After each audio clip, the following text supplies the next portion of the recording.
effing interview talking about how they literally Mark Jackson and the whole organization told him, "We are not trading you, nigga." That same night he was traded to Milwaukee. It doesn't matter what organization you're talking about what the effing coach said. There's no reason for any criticism towards his playoff performances when you can't name 5 niggas who did more. Wow. You know what? Because hold on. Let me make sure I'm hearing this right. I gotta hear about LeBron James. There's no way. Playoffs. I better hear about Hakeem. There's no way you're saying what I think you're saying. Are you saying because this nigga went everybody with less than 4 getting smoked every day? Because y'all making it seem like 4 is bad. 4 rings in 23 years. Are you saying? Hold on, Dre. Are you saying because this nigga went to because he went to 8 straight finals, niggas ain't allowed to criticize when he plays bad in the playoff series? Is that what you're saying? I'm saying you niggas are supposed to praise him every day. I'm gonna answer your question, Jerome. Niggas don't get to act like he's a bad playoff performer. You do not. No, absolutely not. Flatline. Make a master plan, watch it backfire. Burn it all down and collect the ashes. Build it back. Respect your passion. Find me a clip of Tracy McGrady in a Knicks jersey. Oh, you on a cereal idiot. There, they had that boy in number 3. All right, man. As y'all can see, these boys is already at it, babe. But what up, what up? Welcome to the All Grind Sports Show. We are politically incorrect. I go by the name of JC. Here are my wonderful brothers and co-hosts today. I believe this is episode 155. So we're on our road to 200, man. Let's keep it rolling. Make sure y'all continue to like, share, comment, and subscribe. Y'all could have been anywhere in the world, but y'all here with us. We appreciate that. And shout out to Jay too. I know everybody seen that Niggas in Paris clip. I was iconic. We got one that's coming in a little later. So, but I'm gonna introduce who's here for the time being. So first off, we got a very, very familiar face, man. My guy, one of my day unos. He's been helping us cover the whole entire playoffs. My guy Tizzy in the building, man. What up? You know, what's the deal? It's Big Tiz, not the little one, man. Follow me. Follow me on Twitch, maybe also Tizzy. You feel me? We get it. You feel me? Streaming. All that. You feel me? We get it. Let's get it, man. Yes, sir. And then next up, we got my guy, man, one of my favorite basketball minds, but the Knicks fan that I love to hate. We got my brother, one of the world's greatest poet in the building, my guy Chef, man. You know what I'm saying? Let's get to it, man. Happy to be here. Happy to be in attendance. Then next up, we got a familiar, unfamiliar, long time no see, my youngin', one of the most brilliant sports minds on the planet, my guy Jay Will back in the building. It's good, man. I hope Thunders fans enjoy this moment because, you know, Chicago next year, man. White Finals MVP, Josh Giddey most improved. It's over. The PDF most improved? I mean, my guy innocent. I don't know what you mean. Oh, so he gonna improve on some minors. That's what you're saying? I ain't say that at all. We back, man. That nigga ain't doing shit. Are we back to being serious again? No, we I'm asking for too much with this show. Yeah, season over with, nigga. What my nigga Soulja Boy used to say, get silly. Get silly. Nigga, that wasn't even Soulja's song. Nigga, the up wrong shit. I know. You were embarrassing my West Coast compadres. Yeah. Oh. And then, hey man, I was in Atlanta. We thought that was Soulja's song too till we found out. I ain't gonna lie to you. Nigga, everybody thought that was Soulja's song, nigga. We was caught. Nigga was like, what? Vic? Who was? We was bamboozled. And you know what's crazy? See, now y'all, I don't want to turn this to a music podcast. But, man, you might as well, Chef got me started. So, get silly. Episode 200, we doing the hip hop podcast, nigga. Not now, but like back then, oh yeah, we got. Get Silly was way bigger than Wobble when both of them respective songs came back to back, and Wobble then turned into like a black iconic like cookout song. I don't know what, that like is playing at weddings, barbecues. That just turned into a straight classic in the black community. And when that dropped, nobody gave a single F about it. And nobody knew who the fuck it was. That spit and that cha-cha spit. Nobody gave an F about neither one of them. That's all you did hear. the That should cha-cha be at vibe. barbecue. Okay, well, in the West Coast, wasn't nobody playing no damn Cupid Shuffle in 2008, whenever that spit came out. Unless you was at a wedding or something. Even that took like 10 years. That's almost at every function. I don't know what y'all talking about. I mean, you know what it is, bro? Them songs is probably like already hot with all the niggas in the South and all that shit. And then like when it got into the movies and all that, that was when it like probably took a life of its own. Yeah, man, we had that nice, safe music, dog. You can't. I don't want to be around no aunties when Don't come on. You know, I was in like 7th grade. Bro. Hold on, Miss Mabel.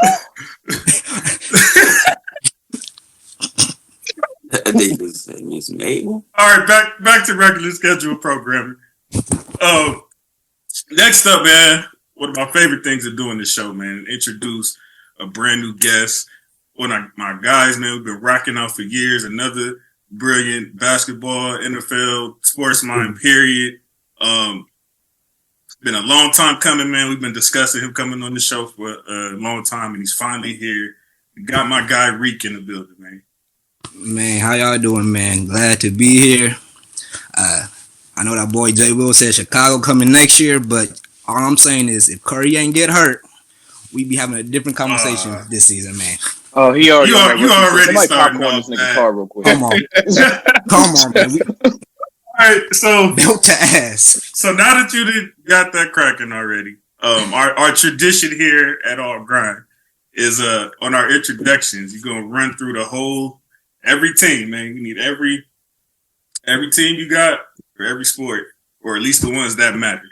So don't come talking about some damn hockey team. You don't give a F. Except Dre, but he ain't here. So yeah, run them all down for me, brother. All right, man. You know I'm from the Bay Area, man. So I gotta put them for the home team. So Warriors, Niners. Niners. We coming back in a couple years, man. Not next year. But we'll realistic, man. Realistic. That still ain't realistic.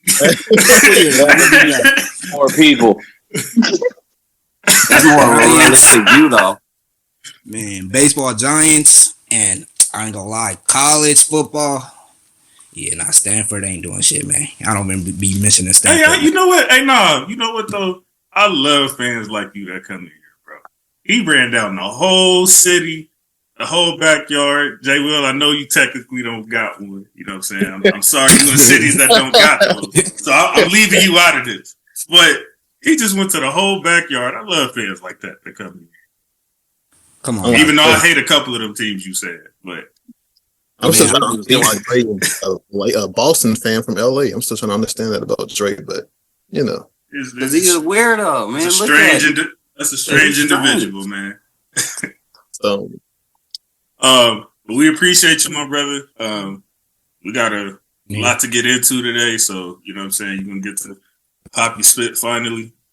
Yes, sir. But before we get started with any of that, I know it's been a lot of non-basketball so far, so just give us like about 5 more minutes of non-basketball real quick. Because I specifically waited for Chev to get on camera so I can ask him. What's up? I specifically waited. I've talked to him a few times, but what up? Yeah. So, as y'all know, me and my brother finally hooked up, man. I got to see my boy live. And when he came out to Vegas, to West Coast for the first time, man. So shout out to my bro for that. He booked it busy all around the country. But it was unknowns to me that apparently I took Chev to In-N-Out for the first time. He's never been to In-N-Out in his whole entire 27 years of living. Quick question. So I say all that to say, what up? Whataburger or In-N-Out? Talk to me right now. I waited to ask you on camera, bro. Wait. Before you answer, Chev. Don't get packed out. Before you answer, rank them.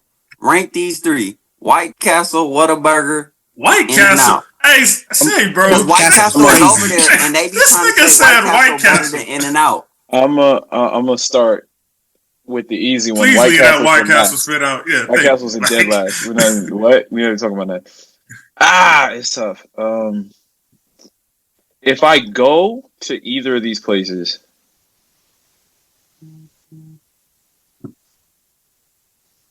that nigga got put on the spot.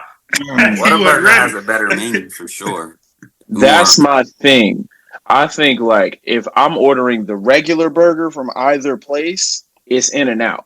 But Whataburger got options though. You know, I could be in different moods.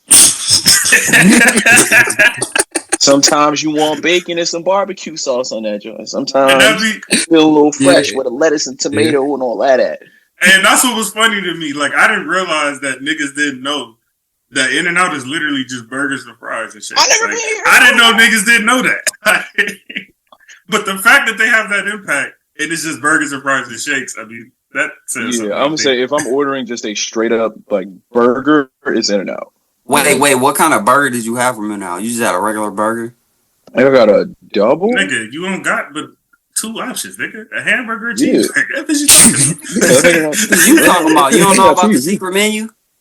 I mean, you can add the animal style, but you know he Atlanta / New York nigga. I didn't want to do him like that. Nigga, I just wanted him to get the basic essentials, and then we can talk about that later.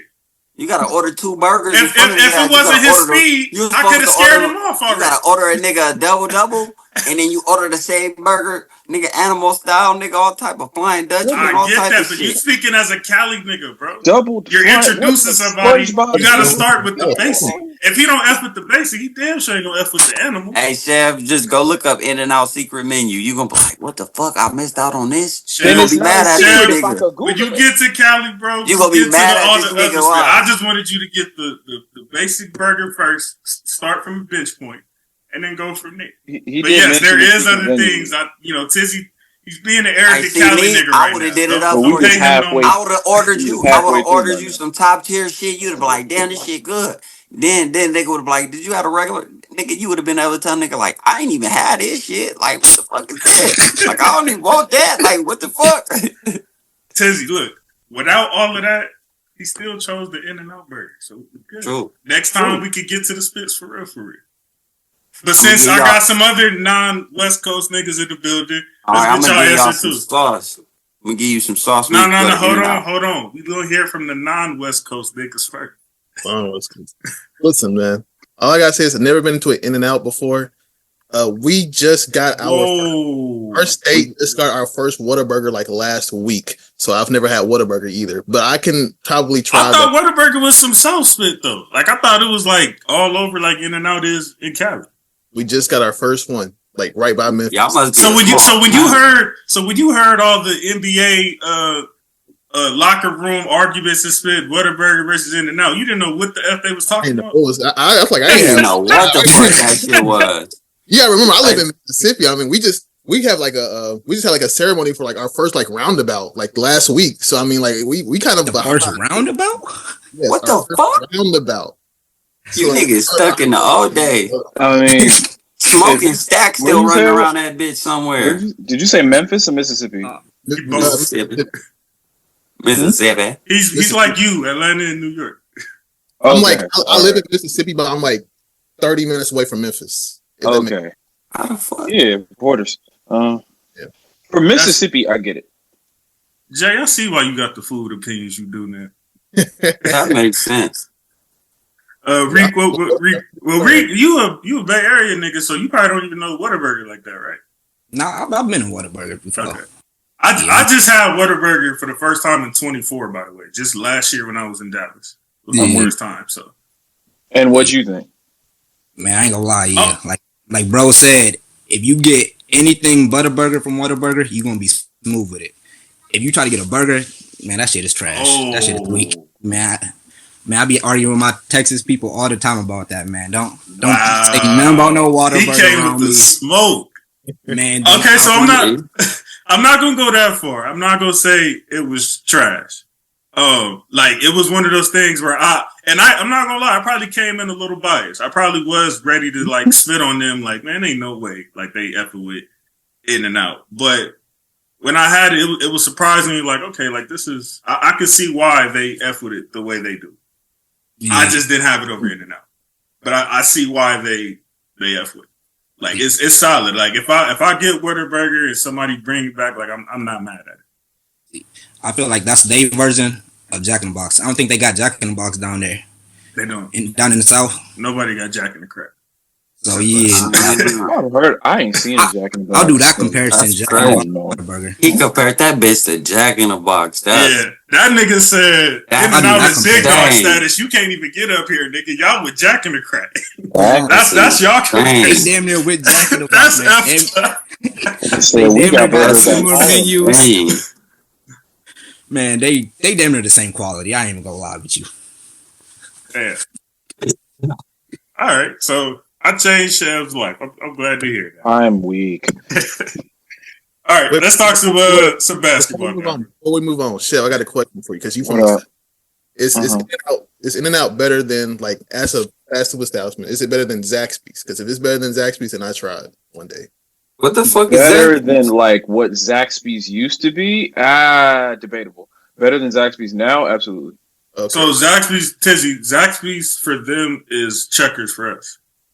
No, we got Checkers higher. Not even well, I thought that was Checkers. They looked the F the same, so I thought that was that. It's like a way better version of like Raising Cane's to me. I don't know if y'all got Raising Cane's. Yeah, we got. We just got Cane's, nigga, like 2 years ago. It used to be a Vegas thing. Like you had to go to Vegas to get it, and they just started bringing them in Cali now. Like and at least in Atlanta, Zaxby's used to be fire. It fell off though. It's me. But all right, we got a new 2025 NBA champion. The season is in the books, sadly. But before we get into the recap, man, prayers up to Halliburton. I knew what the effort was as soon as I seen him take off. Like it seems like we've been seeing it so often now. It's like you can see it, and then the frustration in his face as soon as he fell to the ground, like it was pretty clear what. You know what that shit reminded me of? Off of Toy Story, where Woody was trying to light the match. And that shit went out, and he was like, "No."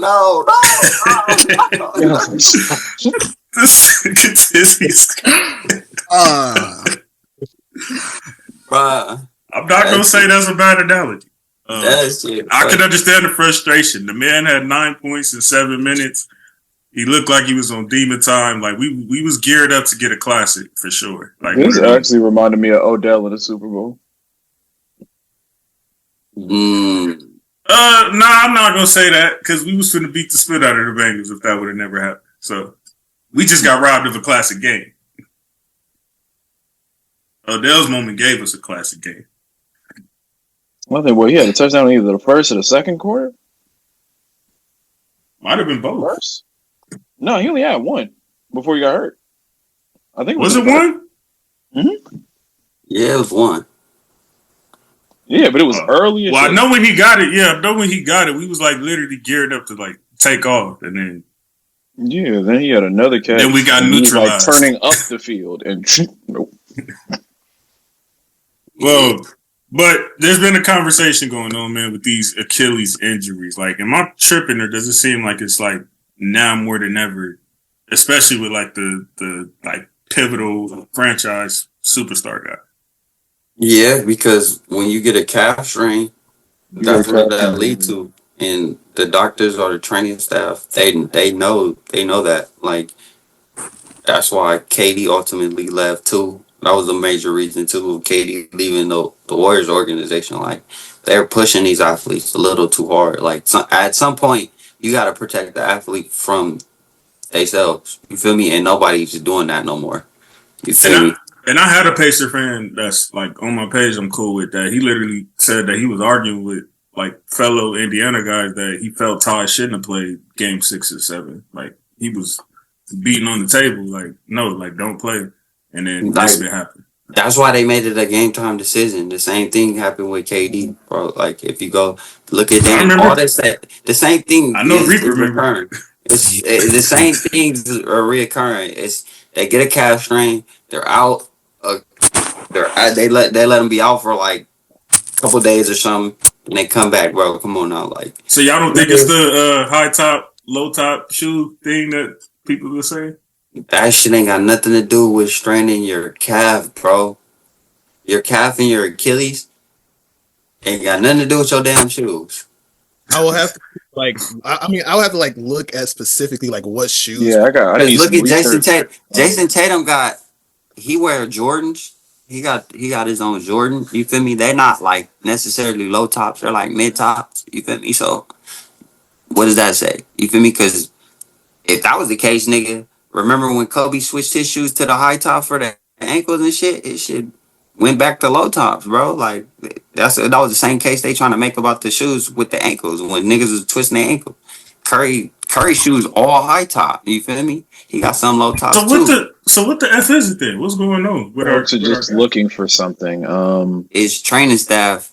Because I don't think we've ever seen it this prevalently, this frequently. Sure. Because they're playing more and they used to be like a once in a maybe one nigga a year or something like that. We've had 3-4 stars in one playoff run.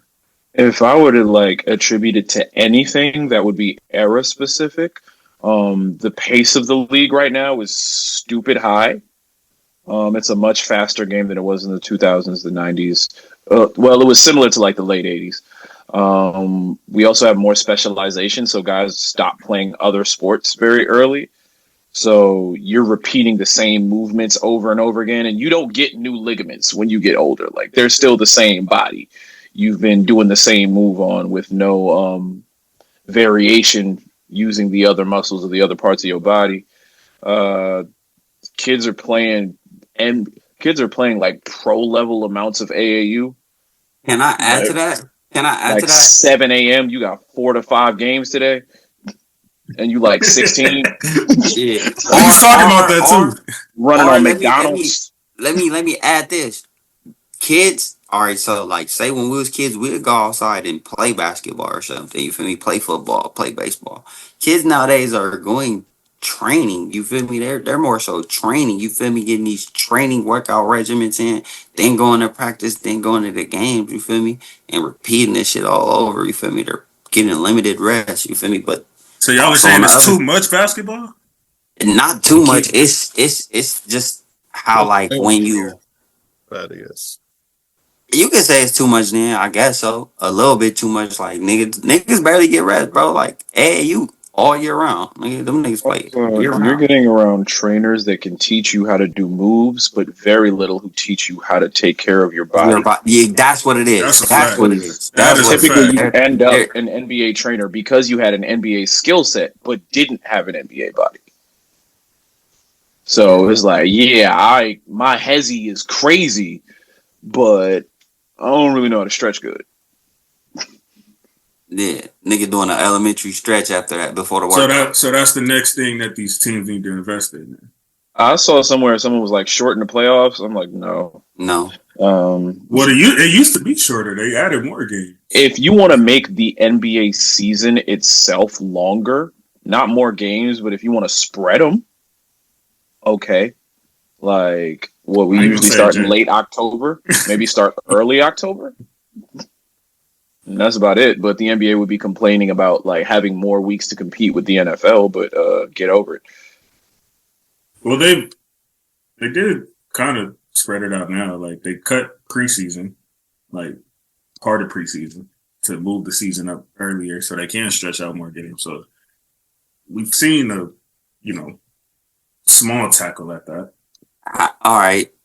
Another topic. How y'all feel about the NBA Finals court?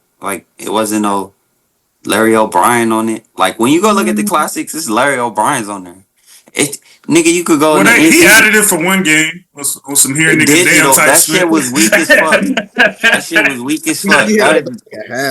That's crazy. All right, to my point, the in-season tournament got 3 trophies on the floor.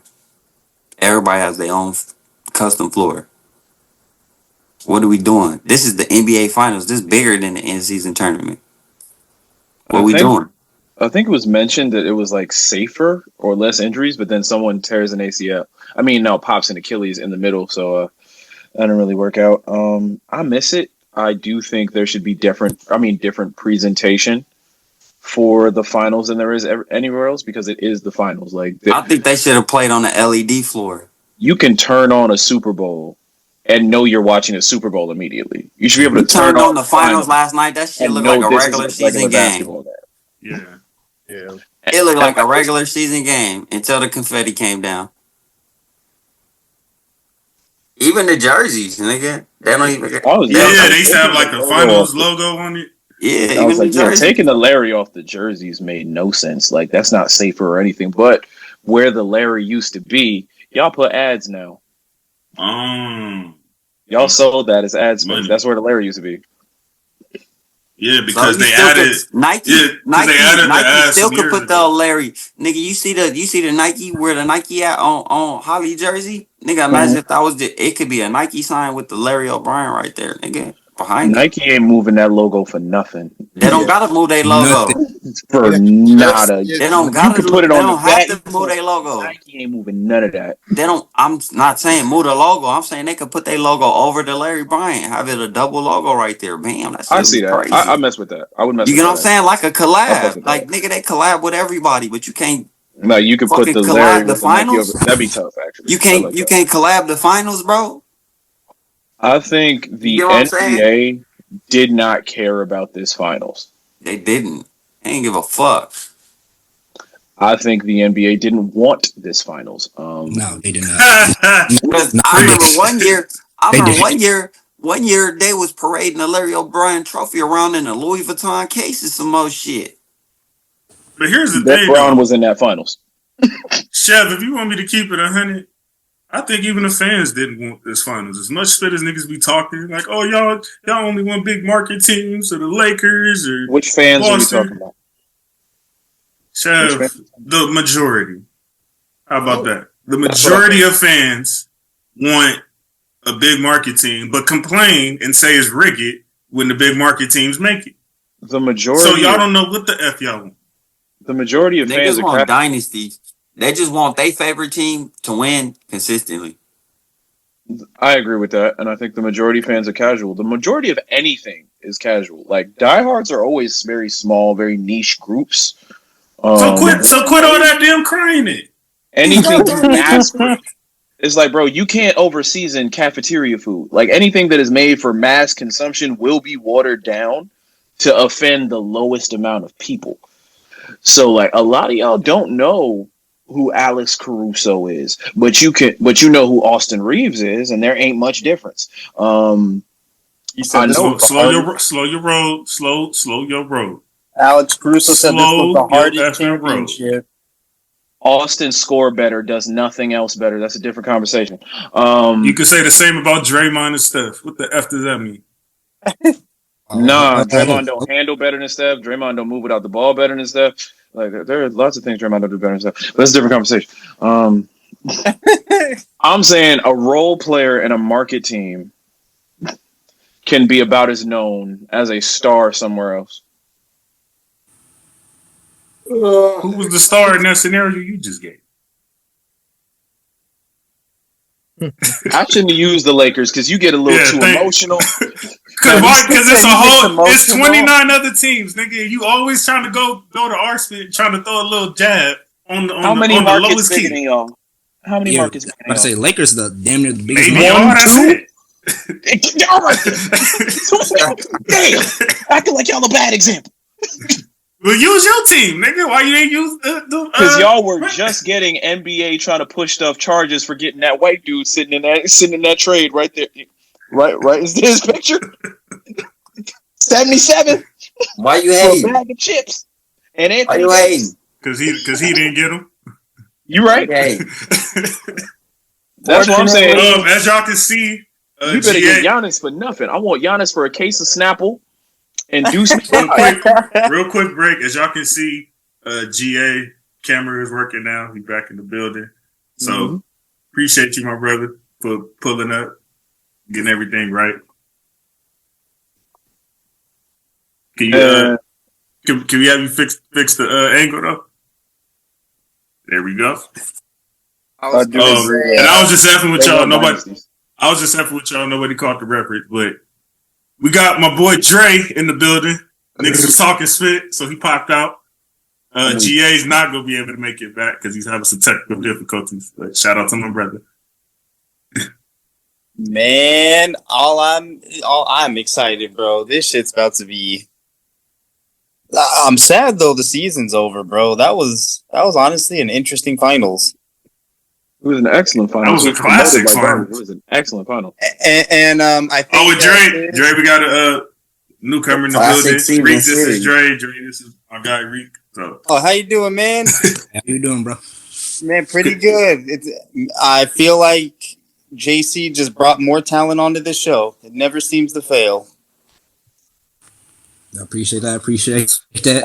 I really can't wait to see what intelligence you bring. That's the best part about newcomers is you always get to see. Long as you bring some intelligence today, don't worry about what these niggas is bringing.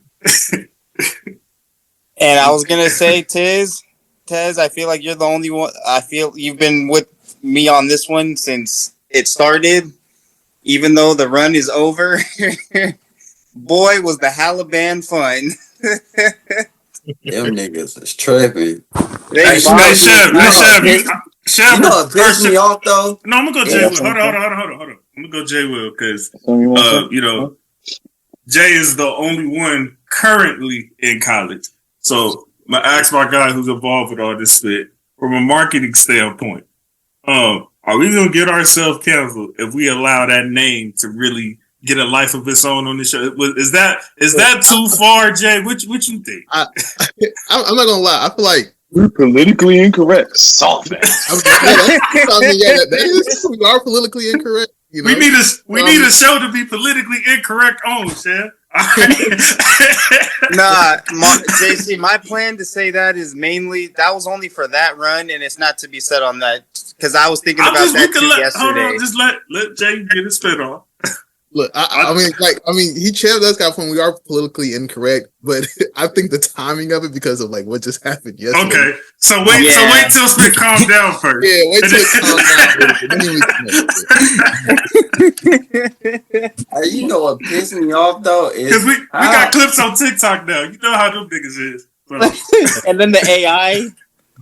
Yes, bro, that was crazy. Hey man, somebody said Trump bombed that nigga Achilles, and I can't unsee it. That is insane. I can't see it. I can't unsee it, Lord. Y'all ain't. Bro, is that Chef that just said that? I said I saw it. He finna get canceled. This nigga. He finna get the show canceled. That nigga Chef said, you said politically incorrect. I'm finna hold you to that.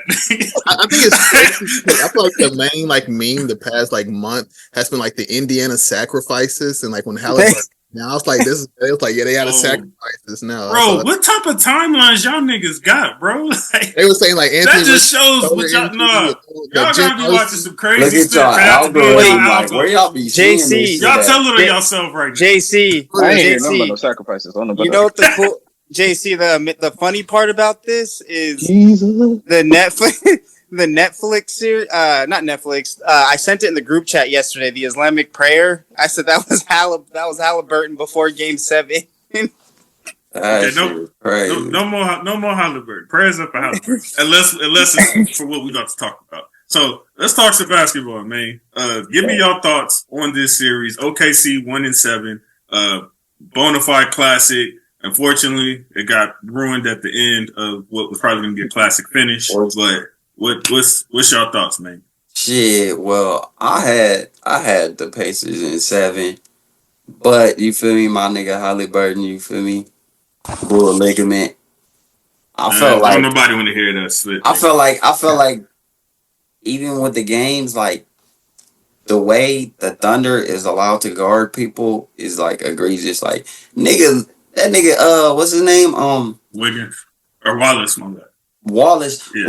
Wallace was holding fucking TJ McConnell and shit, like in front of the ref, like holding him and shit. Nigga, like, they was both playing physical all series. I know it's a game 7, but some shit you just can't. It's just some shit just like even if it's a ticky tack foul, like bro, you shouldn't be committing a ticky tack foul, like and saying it's physical basketball. Like that's weird, but the Siakam one. I don't know. It was a good series from a basketball standpoint, but I just feel like the little nuances that make it what a finals is just wasn't there. For me, as a basketball fan, it wasn't there for me. Because the team you wanted to win didn't win. Nah. Yeah, you talking about like you talking about ain't even details it. That ain't even. Oh, you talking about the whole? Okay. You talking about like the whole real like finals experience. I was like, entertained. That's why. My bad. Like I was thoroughly entertained. All right, but you was entertained, yeah, watching the game of basketball. But I'm saying like just really like go back and look at like other finals and shit. Like you're not gonna. Bro, Chef just made a great point. That's what casuals need to know. What stakes are on the line, and this is the NBA Finals. We really don't need that spit. We enjoy it, but we don't need that spit to understand what's going on. Game, and you gonna be able to tell me that is a Finals game. You get what I'm saying? That's a fact. That's all I'm saying. The NBA did not do right by these two teams. That's all I'm saying. Like, nigga, it's the Finals. I don't care who in the Finals. Do it right, nigga. That's the Finals. This your big one. That's like, nigga, the Super Bowl just being played in a regular fucking stadium, nigga. And I think the NBA anticipated ratings would not be great. And cut some costs. and cut some costs. I don't think this happens if Luka and Jalen Brunson are in the finals. I don't think this happens with Anthony Edwards. Hey, Reed, what you think about the finals? This nigga finna piss me off. Tatum's in the finals. I agree with that just because actually. We about markets. You focus on names. I just seen. You should have said the Knickerbockers, nigga. The Knickerbockers. You just got mad that I didn't say them. Nah, it didn't matter if you said that shit. You just got mad I didn't say him. Now you mad I said him. What you want? But you didn't say him. You said Jalen Brunson. Who is a what? I said you should have said the actual team, nigga. Don't try to say Brunson like his name is in the same breath as these other high market superstars. That was the point. Man, you focused on it. Don't matter. Go ahead, Reek. My bad. I'm still laughing off the dick. Yeah, it's funny. But nah, I think y'all got lakes. Y'all have lakes. Like actually in Cali? Yes. Yeah. No, I mean in LA, not Cali, not the state. LA, Los Angeles. Yeah, Pyramid Lake. We got river. Pyramid Lake. It's just outside LA. Lake Elizabeth, nigga. Because like I know that's Minneapolis' name. Y'all inherited. No. I'm listening for it. Pyramid Lake, Lake Elizabeth, Lake LA, nigga. Lake LA. Yeah, it's literally lakes. Lake Elizabeth. It's not in LA, but there is a lake called LA. Wait. Are we admitting things? He was gonna get away with that. Are we? No, this is a fact. This is a fact. This is not even me being incorrect. This is me being factual right now. Like it's like 4 lakes, nigga. Let's find out these lakes. Carry on. Let's find out about these Los Angeles lakes. JC, why'd you have to I'm gonna get Chef later. I'm just trying to get to the most important part of the show. It's gonna get him. About it. So Rick, talk to us, man. What did you see out there? Man, I ain't gonna lie. I saw good basketball, man. Like y'all said, man, the casual fans not gonna know what they were really watching out there for real. No big team, no star player in mainstream, I should say. No like mainstream star player. Actually, my bad. Chef is finna catch it straight. The last time we seen a finals like this where nobody cared was when Chef's team was in the finals. Nobody gave an F about that shit. Go back ahead, Reek. Bum ass niggas. Go ahead, Reek. I couldn't help it. One All-Star. Last title was in 1979. I couldn't wait another hour. I'm sorry. Go ahead. He was in 1999. Yeah, but the finals was good. Honestly, if you really didn't enjoy the finals, you didn't enjoy basketball. You don't enjoy basketball. That's just it, man. That's you don't really like that. You don't like NBA basketball. Damn near straight like that. It was good. Straight like that for real. That is what the finals is. That is what the Super Bowl is. We are selling sports to people who don't like sports. Yeah, of course. The people who like sports are watching all season. There's probably more people that watch the Super Bowl who didn't watch football all year than people who actually did. For sure. You know, like the Super Bowl is like a national holiday. Yeah, niggas be throw a whole Super Bowl party. They don't even know who's playing. Throwing a Super Bowl party and you didn't watch a lick of football all year. Ain't that It's crazy? insane, huh? And they be hyped up with commercials And on to the Super Bowl. some- So that just give you an idea right there. Some Tizzy said a little earlier, fans do want dynasties. Like, all the complaining that we want parity is cap. It's a myth. You want to look at something and feel like you are seeing the greatest that has ever existed. The ratings went crazy when Jordan was winning every damn year.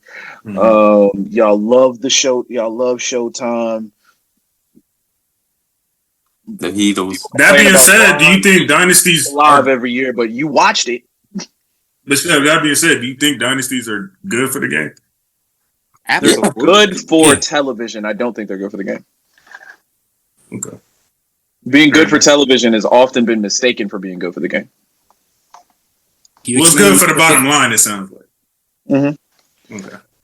When I say good for television, I mean solely things that make the NBA money. Good for the game are things that like lend itself to the quality and fairness of basketball. I mean, think about it. Up until the 21 championship, I think it was like 6 teams that won the finals for like 30 years or something like that. We've had 7 different teams win it. Mm-hmm. So yeah, that is crazy. And just so real quick, just because we're on that topic of dynasty, dynasty, just from what I know, a dynasty is when you win 3, right? Not make 3 championships. It's whatever you want a dynasty to be. To be honest with you. Because I always thought it was if you won 3 championships. I thought you had to three-peat to be a dynasty. Well, nah, because niggas called Miami a dynasty. No, because New England didn't 3-peat. Some people call it. Yeah, but they went 4 times in a row, so they had the chance at 3-peating. So was Cleveland a dynasty? Yeah, I need you to Cleveland was there. I don't know, because I feel like the dynasty was when you win 3. I feel like it's a lot of different definitions of the word dynasty. Like everybody has their own criteria of what one actually is. Yes, I consider Golden State. They did not win 3 in a row. Yeah, they won 3. They won 4. Steph has 4. Oh, you're right. Didn't they get 2 back to back though? They did get some back to back. It was just that last one was. I'll say like you got to win 2 back to back, have a chance at 3-peating, and so at least make 4 or more. Can I ask this real quick? Championships. So that Detroit team back in like 89, 90, dynasty or not? That's where it gets gray area. I'm gonna go. That's where it's very gray area, like because you don't really hear them called the dynasty. But it's because of media bias. You did not, because they went to the finals 3 years in a row. Or my boy Zoe gonna hate me if I say no. I don't, because if we call it them a dynasty, is Houston a dynasty? No. I just think that's a great point. Champions. That's a great point. See? You did not define that era of basketball. I feel like we're using the term a little too loosely now, honestly. Yeah, that's same thing with superstar. But that's the thing. It's because y'all tried to sneak the Spurs in there. So it's like now you opened up that door for like what is it then? Terms like dynasty, like superstar are loose. Terms like all-star and Hall of Famer are literal. I think it's the amount you can win and how short you can do it in. I agree that, but that's memories and opinions. But that's one of the reasons why I'm not going to just call any team a dynasty. Like in the examples we just used here, like kind of like I don't like to call everybody a Hall of Famer, even if they are one, because I'm not going to sit here and call Kyle Lowry a Hall of Famer in 5 years when he probably gets that award. I don't think he gets in. I don't think he gets in. Hey Jay, I'm glad you said that. We're gonna do an episode on that one of these days of like we're gonna make our own Hall of Fame because they be letting anybody in these days. So we got to correct some shit. Yo, you can just tag Chauncey next time. Like you ain't gotta. Bro, Robert Horry ain't in the Hall of Fame. He got 7 rings. He got 7 of them things. Kyle Horry can't get in that bitch. Y'all let everybody. No, Larry's getting in. But y'all know when the convo's gonna get crazy when Drew Holiday's up. Yeah, that's when it's gonna get interesting. I won't say crazy. Why? Because he's gonna be first ballot. Because we got to talk about a couple of All-Stars, all defensive teams, Olympic gold medals, championships. But Drew was good, but Drew wasn't. Yeah. Right. He was good when it mattered. I thought. I mean, it's gotten worse over the last 10 years, but I thought even somebody like Paul George was going to be borderline. Now, as soon as Tracy McGrady got in, I knew Paul George. Yeah, it's like no question. They have the same career. I don't know about all that, but yeah. Tracy got a scoring title. That's it. That's the one thing that separates him. Then that's what separates him, nigga. He's a way better scorer. Like, definitely talking about. Way better is a stretch. And Paul George made all defensive teams. That brings him right back even again. Man, they. No, I don't know. I feel like Tracy's slightly better. Paul George has never in his life been in the best player in the league conversation. Yeah. Neither was That's Tracy. what ends that. What? No, Tracy McGrady for sure Chev, your age is showing right now saying that. I'm gonna call a spade a spade. He averaged 32 points a game for an Orlando Magic team. Y'all pretended there was actually a conversation between him and Kobe. Oh, so there was a conversation. My there was. So there was a conversation. There was. And guess what? No one with any rational brain cells thought Tracy McGrady in 2002 or 3 was better than Shaquille O'Neal. Nobody. Or Tim Duncan. Said he was Kobe was in the, hold on. You're talking about the same time that niggas had Kobe in the argument for best player in the league. So Shaq was not far and away considered the best player in the league at that time. Even that you're talking about. So to say the whole national brain cells, nigga, there was an argument between them. That's all I'm saying. Paul George, have you ever heard of Paul George ever at any point in time, even by casuals, as being the best player in the league ever in his career? I hear it right now. They're calling them kids calling him the GOAT. I hear it right now. What you mean? If some revisionist in real time is two different things, Shell. That's what we're doing with Tracy.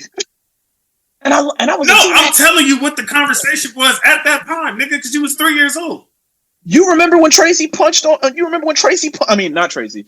They the same nigga. You remember when Paul George punched on Birdman? And they were saying, "Yo, if you got some help, you'd have took Miami."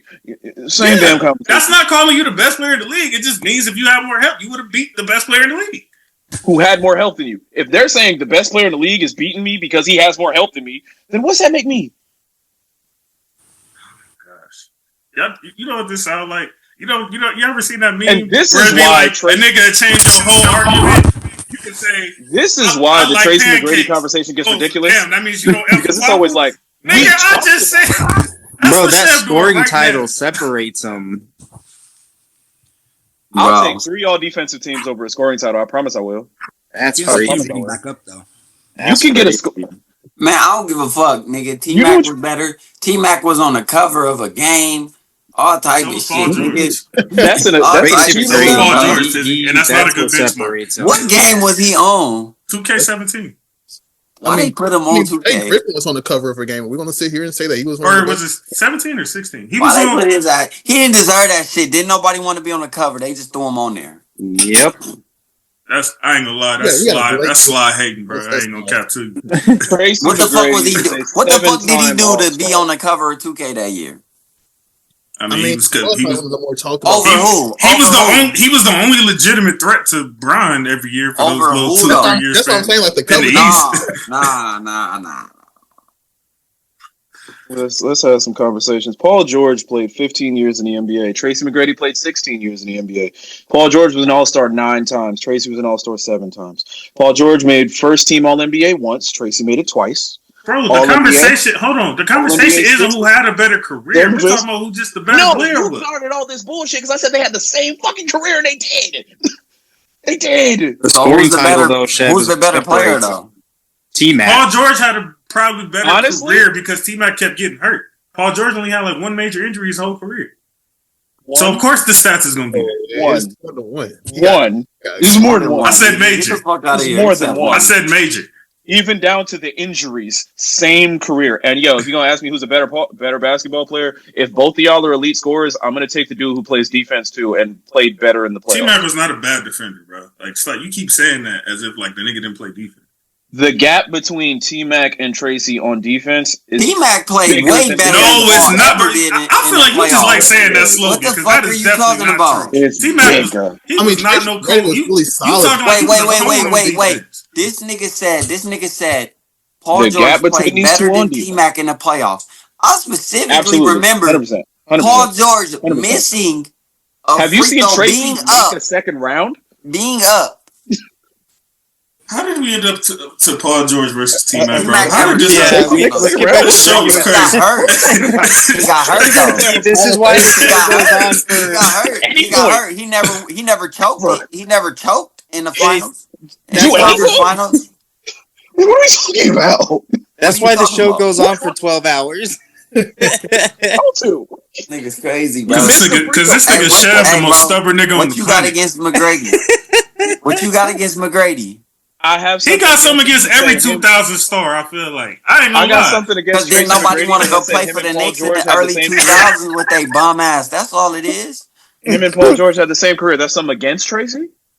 Yeah, you guys something against Tracy. I know what it was because Tracy got hurt and he didn't end up playing for y'all weak ass. That's what it is. That's what it is. That's really what it is. I want y'all. Somebody tell me where I said something bad about Tracy McGrady of saying him and Paul George had the same career. Man, we're not talking about the career. We're saying who the better player. What are we talking about? Can I tell you? You said that the gap. You said their gap on defense was bigger than their gap, way bigger than their gap on offense. Nah, listen. You to this. added way by yourself. I said you added way by yourself. Bro, listen to this. Take the stats away. Take the stats away. Take all the accolades away. Okay. Bring a basketball out and let them two niggas hoop. Who is the better player, bro? That's crazy. That's Tracy. I got to agree with that. That is Tracy McGrady all day. You can't. Paul. That's crazy. Absolutely Tracy has better and that's actually nasty. I'm not gonna lie. Paul was a better shooter. Paul was a better defender. The answer is Paul. Yes. This nigga is crazy. Paul was a better shooter. Yes, absolutely. 100%. 100%. Yes, absolutely. Sure is. Best shooter. Better shooter. 100. Yes, bro. T-Mac a better player. He scored 13 points in 30 seconds, nigga, to win a fucking game. Reggie scored 9 and 8. Paul George would have fucking turned the ball over 13 and Reggie Hall of Famer too. Why you bring that up? I'm saying, all right. So, if the argument Tracy scored 13 in 35 seconds, no one else did that. Does that make Tracy the GOAT? No, you said Paul George is a better defender. They have a 4-minute clip 100%. Of this nigga getting cooked, nigga, for game winners, nigga, his whole fucking career. We have clips of Jordan getting cooked. What are we talking about? No, if you play enough basketball, not game winners. I can show you not game winners, though. I can show you defensive player game of the year winners. Dunked on. Game winners. Literally game winners. What are we talking about? Every year, nigga. If it's a game time situation and you got Paul George on it, your percentage to make that bitch goes up. Tracy guarding the best shooter on a game time situation. We knew that. Hurt. We knew T-Mac don't give a nigga. That's only because he had Grant Hill, who to me was like the generation's best defender. So of course he gonna guard him over T-Mac. The generation that had Bruce Bowen in it, or the generation that had Scottie Pippen in it? Which one? I said one of them, nigga. I didn't say he was this nigga. I don't think that's a crazy take to take PG over Tracy. I think it's definitely a conversation. I disagree on that part because it's making it seem like there's not a conversation, but there's 100% a conversation. That's the disrespect right there. I just don't. Like, what the fuck? You're the one saying. My thing is, like I said, T-Mac had a legitimate best player in the league argument at one point. Paul George has never had that, so I'm not putting them niggas in the same realm. Other than what Chev has brought up on the show before, is that these kids feel the same way about Paul George as we did about T-Mac. That's the only thing I agree with him on. Which would suggest even more thoroughly, despite them having nearly identical accolades, identical stats, being the same size, playing the same positions. Yeah, they're the same person, dog. I'll agree to disagree. Back, as Ragu would say, JC, back to regular schedule. Back to regular program. Y'all won't find one NBA prospect that comes in that gets compared to Tracy McGrady that doesn't also get compared to Paul George. Because they're the same fucking nigga. But keep going. I know this is a kind of a loaded question at this point. But what does Indiana need to do this offseason? Mind you, they're probably not going to have their star player next year. More than likely. Yeah, that's probably more than likely not going to have them. You need a stopgap at point guard. And but like a veteran one, right? They gotta make sure they get TJ back. And I look for definitely, yeah. I'm definitely snatching TJ in fantasy next year. where are you guys? Where do you think? Do you think Miles Turner will still be effective this upcoming I don't even know if he'll season? still be there. How many? This is his. Yeah, so he might. So he could be possibly gone. So you might have to, And you know what? I want to shout out Turner for a second, man. This nigga has been every year. He's been in trade rumors damn near every year he's been in the league, and here he is 10 years later as a starting center in the NBA Finals, bro. So shout out Miles Turner on the resilience of withholding that spit. You got players that careers then spiral just from being in trade talks, i.e. Lamar Odom. And this nigga been in a rumor every single year, like aggressive. Well, he just wants the rumors. ball, JC. But he just stayed. He's still the test of time. He's the only person still on that team from the time he got drafted. He's the only one still there, and he's that in boy the wasn't finals, off there. so. Yeah. You know what it is too, JC? He doesn't listen to the outside noise. He controls what he can, not what he can't. It ain't about the outside noise. Lamar Odom was on drugs, nigga. And with Khloe Kardashian. Nigga, how did he get on drugs? Being with Khloe. How did that whole spiral start? Don't blame the bitch, Lamar bro. was perfectly fine He was on on the drugs Lakers. in college, He was nigga. perfectly fine on the Lakers. As soon as that split happened, all of a sudden the nigga whole life spiraled. He was trash on Dallas. He was trash on the Knicks. Nigga want to say, bro. Look at Reggie. Nigga want to say that, bro. But you gotta understand, bro. That shit don't just go downhill that fast, bro. That shit was going to a head. He was already doing that shit on the Lakers. It's just because Kobe was on his fucking ass. That's all. Okay, let me give you another example. All the little niggas. Hold on. And then when he left the Lakers, nigga, he was like, man, fuck, nigga. Okay, let me give you another went example. Overboard with it. All the little niggas that got traded from the Lakers eventually because they didn't want to F and be here because they was in trade talks for every superstar at the damn trade deadline. Is that better for you? Damn. I feel like at the end of the day, if I'm the Pacers right now, you're not. I know Halliburton's hurt. I understand all that, but they're only like really questionable like free agency person like on the market right now is Miles Turner, and I don't even think Miles Turner is a guarantee to even come back next year if the Pacers even want him. So I mean, I feel like they're in a good spot. I feel like what do you mean? That's cap. That's cap, nigga. They coaching. What's the name? Just came out and said, nigga, like nigga, the way he be. Are you working, talking nigga, about what a coach said or organization said? The coach is the same coach. I just watched this nigga Monte Ellis in an effing interview talking about how they literally Mark Jackson and the whole organization told him we are not trading you, nigga. That same night he was traded to Milwaukee. It doesn't matter what the coach you're talking about what the effing coach said. It doesn't matter what the coach says. That's a good point, but them is two different organizations, bro. And Mark Jackson got fired after that. Didn't he? Did he or did he not? Business is business to anyone.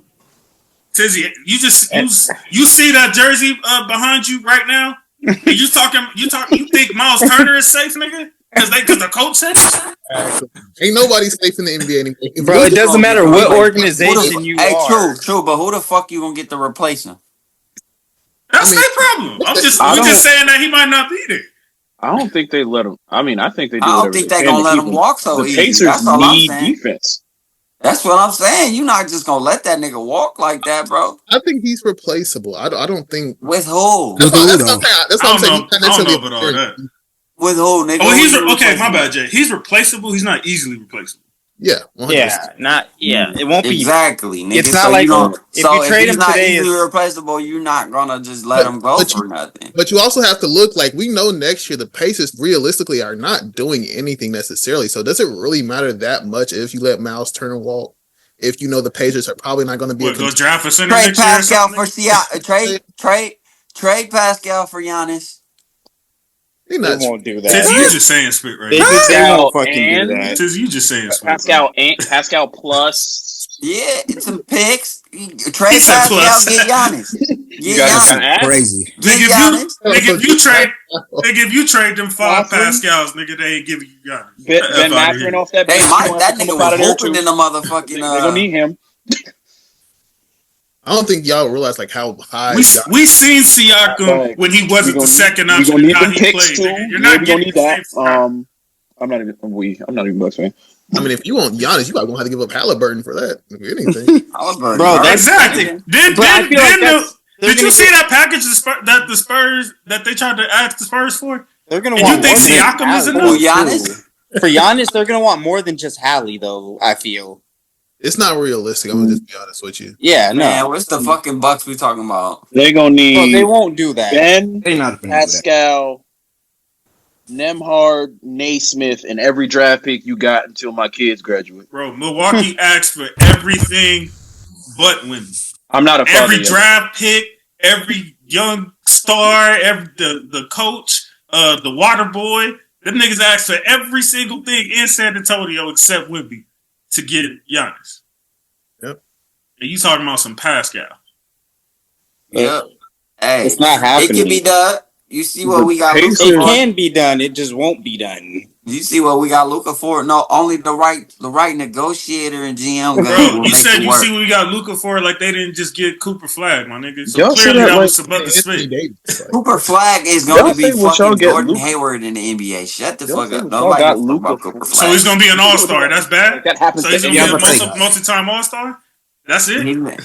When I say Gordon Hayward, that's the niggas be like, oh, That's not- Gordon yeah, that- Hayward never did nothing Hayward was major in his fucking Yeah, career. nigga, Like, that ain't an insult to me. Was he Nigga, played Gordon in Hayward was Utah? like that at Utah.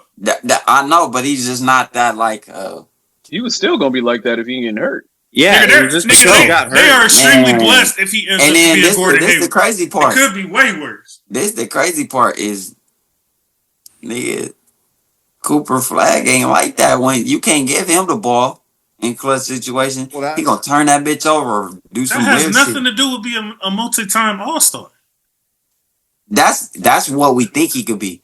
I think he might. You just said He Gordon is- Hayward.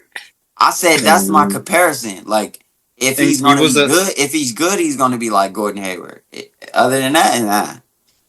And Gordon Hayward ain't no knots on no. Gordon Hayward Chef, ain't your never. boy You is ain't crazy, put bro. Gordon Hayward on the team was like, yeah, nigga, we finna go get a championship. We got Gordon Hayward. Bro, he Fuck, was like nigga. that before That's he how got Utah hurt. felt back then, Dizzy. That's how what they the do. Celtics felt. That's how Hell, Boston felt before thank the you, injury. and Did y'all Boston. get eliminated? Before he broke Yep. his fist. Boston. And Before he got Boston hurt, definitely get felt like eliminated? that. I was That's happy when we they got said- him, and then he got hurt. Tizzy, And they what said happened? exactly word for word what you just said. And nigga. what happened, That's though? exactly what Boston said. I don't think people realize how big the Gordon Hayward sweepstate was that offseason. Like, Yep. And that's why No, I'm comparing Jay, them we to them understand. niggas too. Tizzy don't They're understand. so motherfucker. They're gonna be so compared, and this just gonna be a letdown. Like, nigga, he's Gordon Hayward 2.0. Like, Gordon he's Hayward, gonna be I good, think but it's Cooper not Flag's gonna do gonna be nothing. pretty good. He's not gonna do nothing. Like, he's not gonna. What the fuck? Like, call him Gordon Hayward 2.0. He said he's not going to do anything. That sounds like a top 10 player to me. Yeah, nah, Cooper Flag's gonna be Gordon good. Hayward was never I'll a say, top 10 I'll player, say, I nigga. don't know about that 10. Yeah, I was about to say but- top 10 kind of crazy. Gordon Hayward Yeah, was never a crazy. top 10 player. When was Gordon Hayward a top 10 player? We can talk about Gordon 15, Hayward 2.0. Yeah, 15, probably that 15 range. 20, 15. This nigga tripping. I ain't say all that. Now you going to be He knocked on the door. At 2.0, that's what I think of when you say Gordon Hayward 2.0. Nah, With I'm that just said, saying I as think like Gordon you know how, Hayward's like his floor. they be like, oh, this generation's Wooty. Well, he's this generation's Bro, why are Gordon you Hayward. flaming up Cooper Flag? And though? Hayward What is he do- nice, What he though. do to you? I I think don't fuck Gordon with is. him. I I'm think sorry, I Gordon's just don't fuck with him. He's gonna be good. I don't fuck I with think. no. All right, we'll talk about him with his This the draft only time. great white nigga. hope. You Right? This the great white hope, nigga. Don't disrespect. This the great white hope, nigga. That's why I don't fuck with Hayward. That's why I Then don't fuck what's with him. Jokic? He said it's gonna- 77 is the great white hope. Jokic is Nigga. proven. He's not It's going to be. proven. He's just a great white. Jokic. Luka not proven. Luka, I mean, the way he talking about like as a Lakers fan until he wins a ring, I mean, the great white hope- Don't wait. The great white hope is coming, nigga. You see him training? That nigga done lost weight and put on muscle. He finna be dunking. He can on lose shit weight next and lose year. all the Niggas muscle say in that the every world. single Still year. Yeah, lose. niggas say that every year, bro. Yeah, I ain't gonna lie. Him We and be I Zion. know. Him and Zion. It's the seen same hella thing niggas work out. supposed to- Nah, but the difference is that nigga really in the gym now. It's the Zion NBA. don't want to All play right. for Zion don't want to play for the Pelicans. That's the difference. All right, one last question. The 25 or 24-25 season officially in the books. From prediction time to now, the season is officially over. We're putting a button on it. Any last words from my brothers on this season? We I mean, did not talk about OKC enough just now. I feel that way too, Chef. But that's also y'all to blame. I was like, wow. You went to the T-back Paul George fit. Tizzy I felt said- like Cooper Flag had to get all the work. You know, I don't know. There was some Gordon Hayward I slander lost a up in little there. control. Well, I did want to add in too, just before we got lost. It started with the dynasties. That's where it all went downhill. Okay, that's fair sure. enough, Jay. For sure. Gordon Hayward won't ever be a Hall of Famer, so I think. Bro, you still on this? But before we got lost in all of that, I just wanted to add in before we got lost that that was outside of that being a solid game 7 for me. Game 7, well, a series in general. What I enjoyed, it just sucked to see Haliburton get hurt at the time that he did, and also JC, you hear me preach this every time. Turnovers are a son of a bitch, and at one point they had 22-7, and that's not winning basketball. Tiz, you said the day before, I think it was after Game 6, you said, in pretty much these words: you live by the 3 or you die by the 3. And you know what? OKC Game 7. They were going to live by that 3. And when they got hot, they got hot. I want to talk about roster construction because OKC is just an incredibly built team. Top to bottom. Youngest team to win a chip, I believe, too. When you take because what were they? Like a really high seed. I'm not going to say a 1 because I remember last year. It was the 1 seed. It was one last year. Oh, they were the 1 seed, nigga. Last year in the West, everybody was separated by like other than Cleveland. Like the top 3 was all separated by like a game, and to take that 68 games, to see that and be like, okay, our biggest problem is what we need size. All right, we gonna get a Hartenstein. We solved that problem. Yep, that boy's got a ring. With championship teams, it's usually a good team that has one hole and they fix it. Yeah, shut up. But I love how this team plays defense. Like, I just want to see how they gonna keep the team together. They all defend. I like OKC. I like OKC a lot. I mean, how long can they keep it going though? They can go back. They got the age, but eventually, guys don't get expensive. But Chev, I said that on our last episode. So who do you let go first, Chet or J-Dub? Bro, nobody's leaving right now. Like, let's not. We're going way too far, bro. Like, that's not even a. Look, we gotta rebuild them right now. On the last, when they up for their extensions, who you think gonna get offered the bigger contract? I'll answer that in 2 years, Trizzy. Thank you. Like, you way ahead, bro. Like, enjoy them. Let OKC have their moment, bro. Damn. And Chef just said that we didn't talk about him enough. You trying to break the niggas up? Thunder Parade, then, nigga. You trying to break the niggas up already? Damn. And you know what's crazy, the way the NBA set up, nigga, they gonna have to break it up, nigga. Niggas can't pay for this shit, bro. That's how it's made. OKC has completely figured out modern defense. Yep. I think in the past it was how well you protect the rim is how well you defend. I think now it's how well do you handle space. And they were willing to go small. They were willing to go big. They got nimble. And they got nimble height like Chet. They've got physical defenders like Lou Dort, hustle players like Alex Caruso. I do think a team is better off when your superstar is somebody who's at least a willing defender themselves. So shout out to SGA. Yes, they just handle the spacing of the NBA better than any team I've seen in the last couple of years. Maybe outside of Milwaukee when they won a championship. Yeah. And the Pacers have possibly the best coach offense I've lived through outside of San Antonio. Yeah, that's not bad. And I think, too, I'm glad you brought that up, Chef, too, because when you watched the game in the series, they did a hell of a job running Indiana off the three-point line. Sure. When they were able to, when you said spacing, they did a great job of closing that gap. Even if they did have good ball movement to the point where someone was open, they were able to quickly close that gap. And then it made it to a point where it's like, fuck, now I got to take another shot. But also, we can't skip the fact either, too, because of how young this OKC team was, usually,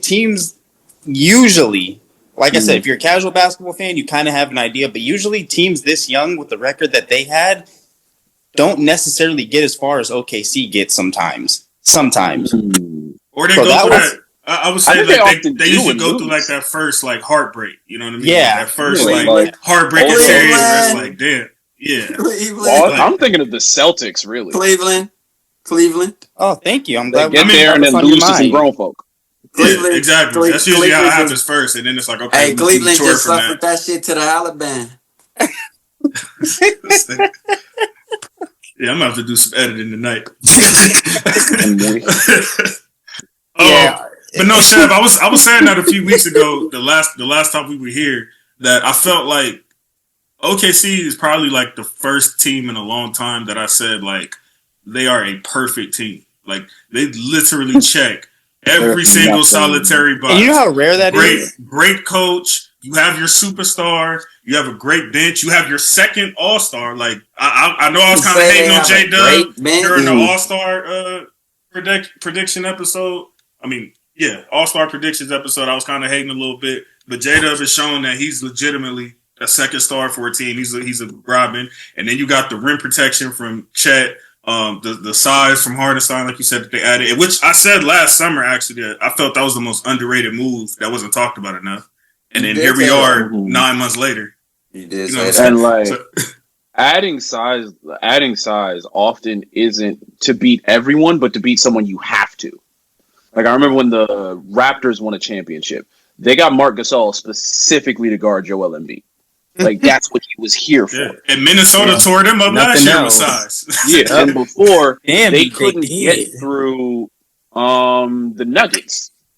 Jokic was still a menace. But with that team not being what it was when they won, and doing okay, now we're doing just enough. We're going to get through this team, and I think the Clippers, when the Clippers had Patrick Beverly, Kawhi, what was it? They had a 6-man big man. It wasn't Zoo, was Montrezl it? Harrell, yeah. I think that team built itself thinking they were going to have to play the Lakers to get to a championship. And that actually hurt them, though. And it just it hurt them. It didn't get there. I'm like, I think teams... They were making moves. I think they even, like, who was it? They had a couple people they, like, signed that year just so the Lakers couldn't get them or, like, trade because they knew we was trying to get, like... Everybody was, like, 6'9" and swole. I'm like, okay, all these guys are built to get put in front of But see, JC... That's the problem. When teams start doing shit like that, like I understand you want to build and prepare for the Lakers, and I get that, but that's where you can ultimately... You forgot about everybody else. Yeah, that's like that's almost like saying this. That's almost like, remember when Jaws said, "Who are you worried about in the East, in the West?" He's like, nobody. So, yeah, that's what that's technically. That's what that's almost like. Yeah. Like you're focused, you're zoned in on one team, and then when everything goes to shit, then you're like, oh. That's usually what that first year loss is. You build a team that's like a serious contender already, then you lose to that one squad, and you're like, and I everybody but them. All right, we're gonna figure them out, and then we good. and everybody else just got better. In the meanwhile, that them ain't the same teams you just played. Now the Clippers beat them. I'm like every the year Clippers is different. did that before they beat anybody else. Yeah, and every year is different. Every season is a fresh start. Mm-hmm. And this one, they looked at their. We have the best small ball lineup, but we can't go big. Okay, now we can go big just to keep other teams honest, and then we can go back to playing how we want to.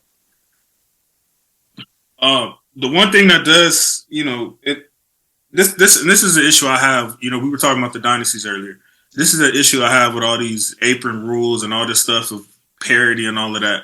I don't like that teams like this who got constructed perfectly from just playing the game the right way and having, in my opinion, the greatest general manager in the game, Sam Presti. I've been saying that for 15 years. Yeah, I've been saying that about Presti for the last 10, 15 years. And the only person who had an argument was maybe Danny Ainge, but other than Ainge is Mike. Rob Myers. Got That's top it. 10 picks each year too. So you got Presti. So you got Presti doing right. Building up and constructing a championship team, and now because y'all niggas didn't do y'all job right, I gotta give my niggas up to y'all because y'all didn't do y'all job. Mm-hmm. And I'm making the money work. I can see if you ain't making the money work, I'm making the money work. So you got to come up with more rules to, break that apart. I don't like that. The second apron split. Yeah, it's the reason why. It's also another reason why Luka got traded. Nigga, they wasn't gonna pay. The new management wasn't gonna pay that nigga the $300 million either. Yeah, but that wasn't over the apron. That was, I think that was that's part of the politics, sacred. That's part of the second apron, though, nigga. If you draft a player and he check all them boxes, you feel me? He can make a certain amount of contract that only you could pay him. And you ain't trying. All right, I feel you. That definitely reminds me of why like OKC broke up the first time, but that was unwillingness to get into that luxury tax. Yeah. Wait, is it easy to say then this was the best OKC team ever just because they got that chip? Yeah, nigga. You can't defeat that, nigga. I don't think that's the argument. I think the argument that's been going on is SGA and KD is the greatest Thunder. He just has to do it a little bit longer. If he has a couple more seasons, he's automatically going to be the better Thunder. But for right now, you got to kind of give it to him prematurely because he did everything KD did and more. He brought the chip. So, yeah, I'm not going to say he did everything. I don't like that Russ is getting pushed to the back of this conversation right now. Why not? I mean, nigga, you got to put it like this, bro. He did everything they did. He did everything they did. Everything, literally everything they did. Triple-double. And the championship.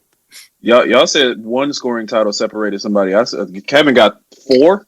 No, the championship. That's what I'm saying. All right, but look, the championship is separating that, bro. That's what it is. It's the championship is separating that. That Finals MVP separates you from all that.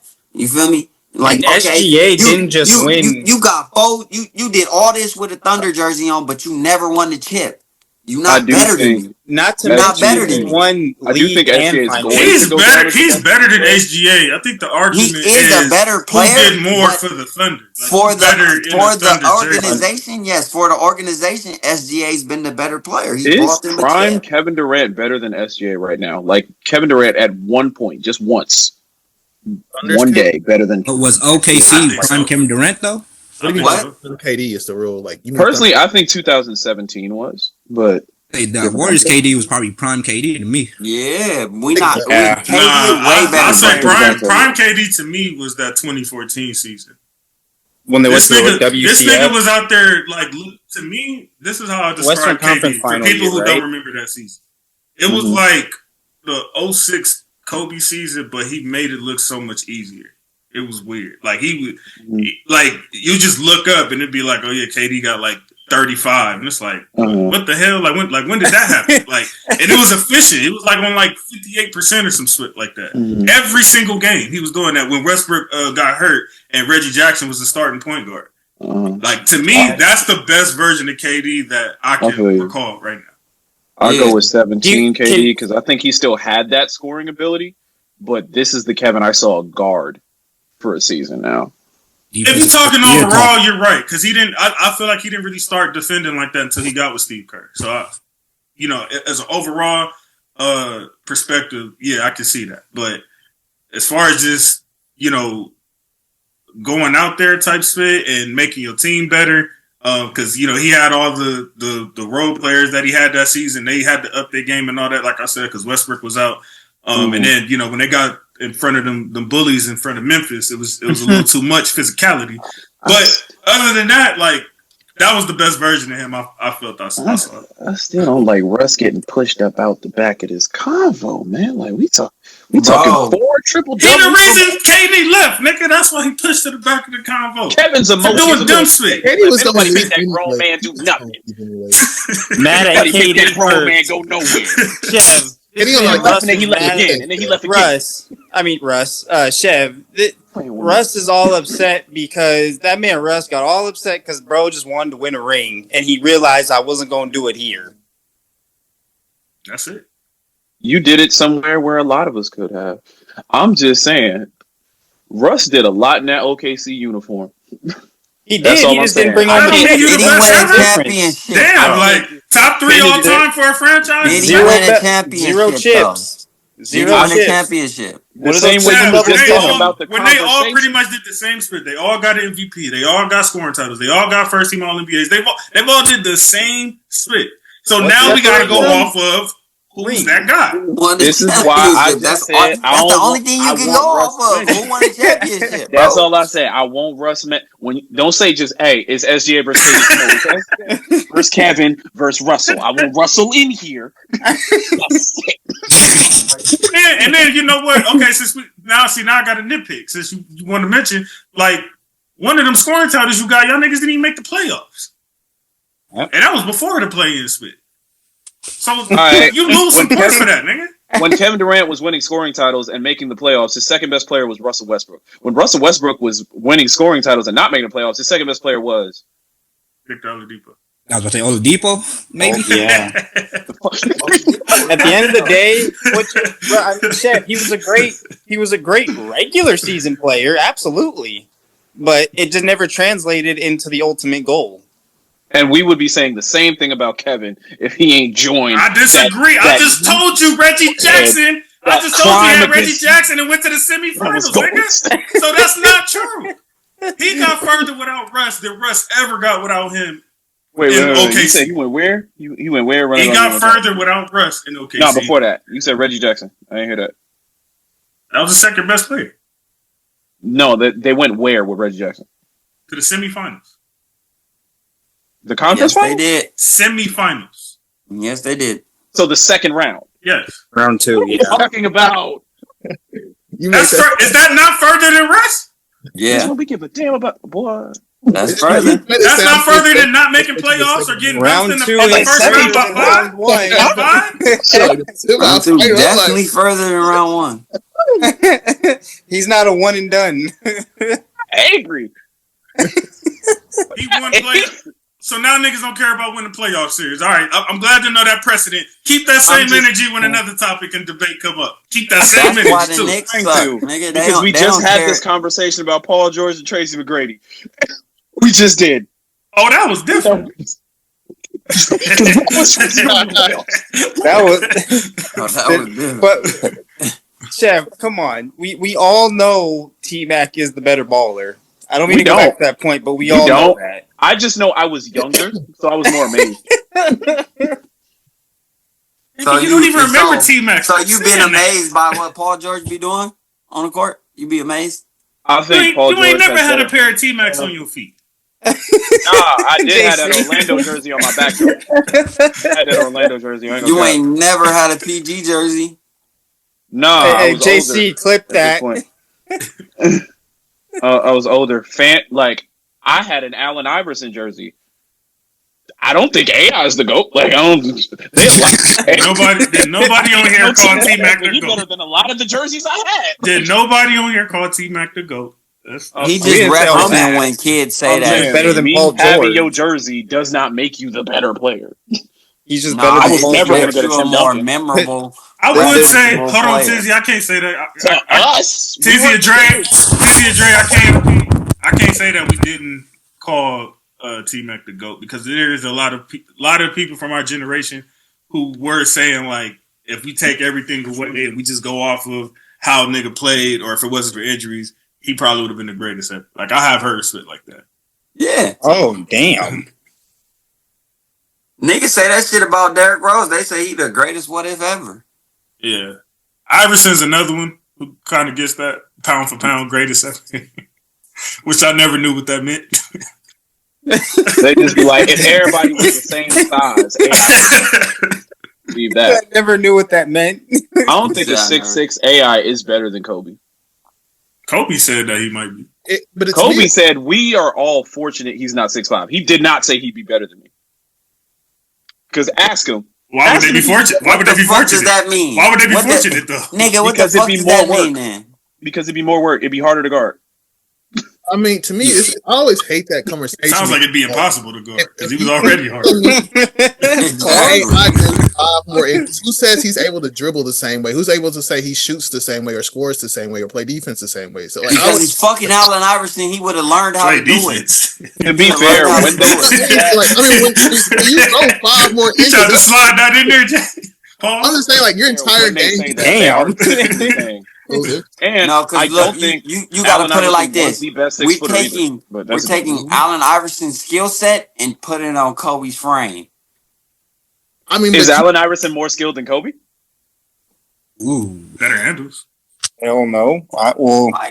You see why there's a problem with this? Because y'all can say Kobe's the most skilled player ever, and then say if Allen Iverson was his size, he'd be better than him. Why? I never said Kobe was a Hey, good player. hey. What?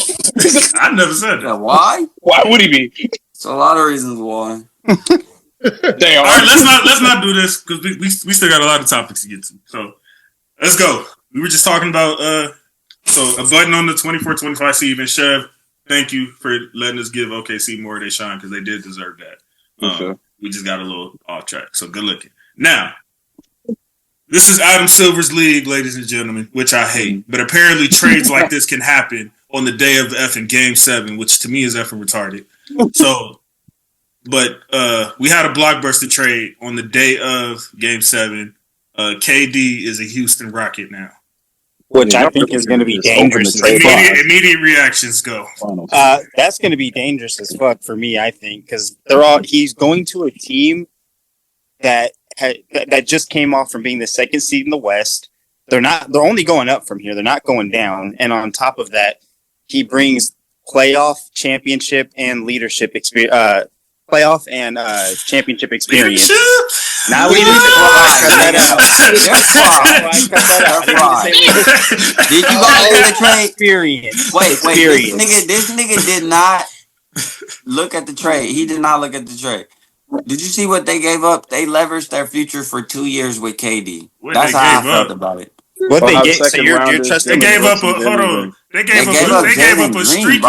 up a streaky shooting 23-year-old who's chopping on reality stars and Dylan Brooks and the number 10 pick. What did they give up again? They didn't give up much. All right. KD's much better. He's gonna do much better. Jalen Green isn't as valuable. You made it think. You can say like, that. who you think Jalen Green is? Is that what the disconnect is? And then when they don't win the championship and he's looking to and he retire on their ass, then what? Then what niggas gonna say? And Jalen Green somewhere. They wasn't going to be better with Jalen Green. We're gonna say. You know what I'm gonna say, Tizzy? I'm gonna say Jalen Green. I bet you Jalen Green gonna win a championship somewhere before as an eighth man, ninth man, or something. Hold on. Are you telling me that Jalen Green is SGA? Is that what you're telling me? No. Like this is the Paul George trade? Is that what we're trying to say? Yeah. Situation? What? Yep. He gonna bring somebody else to championship. So who's SGA? I don't know. Yeah. If it's not Jalen Green, one of them picks that they gave up. One of them picks they gave up. They're gonna draft a Jokic. They gave up 4 second-round picks. They said they got 4, so they're gonna draft Jokic, Draymond, Manu, and Isaiah Thomas. Straight. They're gonna draft some hidden gems, nigga. And nigga, I'm like, where the fuck they get these shit? I'm like, damn, the KD trade. I think Houston had a 2 seed. They were a good team, and I think they ran into. They just got better. The Warriors, and their problem is they ain't had no grown folks, so they went and got some grown folk. Tizzy, Jalen Green wasn't even the most valuable person. I don't even know if he was the top 2 most valuable person that they could have asked for. I feel it, but I will bet any amount of money. Get the trade. You gotta keep Jalen and let him develop. They don't need to keep Jalen. I will bet any amount of money that if Phoenix would have called them niggas and said we need a man, Houston would have hung up the effing phone. No, I wouldn't say go get a man. I'm saying if they could have kept. Dude, if I'm Houston, I'm asking about Sengun. You can keep them. Yeah, I'm saying either one. That's why I said he's not even a top 2 most valuable that I would have asked. Hey, you see what I mean? I'm saying though, like nigga they could have got Sengun instead of Jalen. Nigga, like nigga, go look at the Phoenix roster. Fuck. I don't think Houston wanted to trade Sengun, to be honest. And they weren't trading Sengun, and they weren't trading Amen. I bet you they were untouchables. I guarantee you that would be reasonable. And I'm just saying. I like Thompson playing with KD because Amen's gonna do all the energy and all the defensive and rebounding things that Kevin is like. I'm too damn old. Amen don't care about being the guy or the star or the number one. He don't care about none of that. Neither do KD. KD don't want to be the guy. Honestly, I hope Thompson link up with him. He don't got a choice. Say, yo, can you help me get buckets? Can we work on my offensive bag a little bit? Because the league in trouble. You know that's a must right there. But Houston just got them a guy who can score. But he had a good playoff run though. He was getting some buckets when he needed. He's gonna be fine. That means there's potential. That means there's 26.6 this season. A lot of it. There's a lot of it. That kid is gonna be. He's gonna be a problem when he get older. Mm-hmm. I mean, I think honestly, like for the Rockets, you put yourself in a good spot. My only real worry, like if you're trying to call this team a contender, is that The only thing this team really lacks to me is leadership. And I feel like KD, and he hasn't shown it at the age of 37 that he can have that leadership, veteran type leadership. I have to see that. I mean, he straight up said he's not. But he can't get more clear than that. He straight up told you, I'm not that. I don't want to be that. And that's what they're looking, and that's what Houston is over there looking at him to do. Go be the number one option, niggas. Show these niggas how to go get a ring. He don't even want to do that. Well, let me give y'all my take on this. I don't think Houston is anywhere near done. I don't think they made this trade and said, we're good for the summer. Like, Houston still has work to do, and I think they're going to do it within this next month or two. Point guard. And this is going to be probably I think we're going to have a different look on this team come September. They're going to be, they still got some roster. I think there's still at least one more big roster move they're going to do. And then I think that, they got some depth that they're going to, try to complete that bench out. I think you need to get a vet who is an emotional leader. Because Kevin leads, but by example, like that's they need Patrick. Watch how I come to work. Bring Hazel out of retirement, just to be on the bench. They need Patrick Beverly. They need Look, Patrick where Beverly. Iggy at? Can we get Iggy on the phone? No, Patrick Beverly. He chilling at Gil's Arena, man. Well, at least with Patrick Beverly, you're gonna get a solid defender. Giving a nigga $2.3 million to sit on the bench and help be emotional is kind of crazy. Hey man, if it helps us win a couple games, whatever. You contributed. Hey, Chris Paul, what you doing, bro? We got like $30 in cap. What you need? All right. Side note, how y'all feel about? Hey, wait. I gotta break some news. Enough, man. I gotta break some news. $30 in cap. We got breaking news. Russell Westbrook just signed a 3-year, $150 million overseas contract with some random ass team. How y'all feel about Who's that? your source, nigga?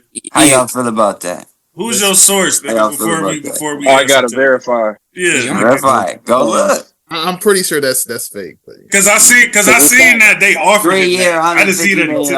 The team. How you feel about that? If it's real, how you feel about it?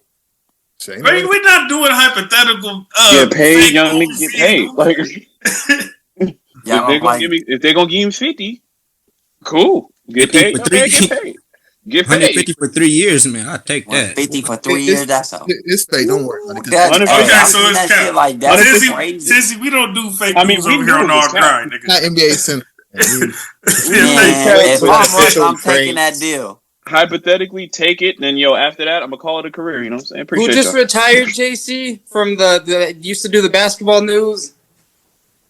Woj. Well, this is the time where we really need Woj. I'm weak. Oh yeah, see, I would have went straight to Woj's page. That would have been the end of it. Right now, I'm sitting here waiting on Jay Will. Back in the day, nigga, I would have went straight to Woj's Twitter and said, "Yo, split his cap."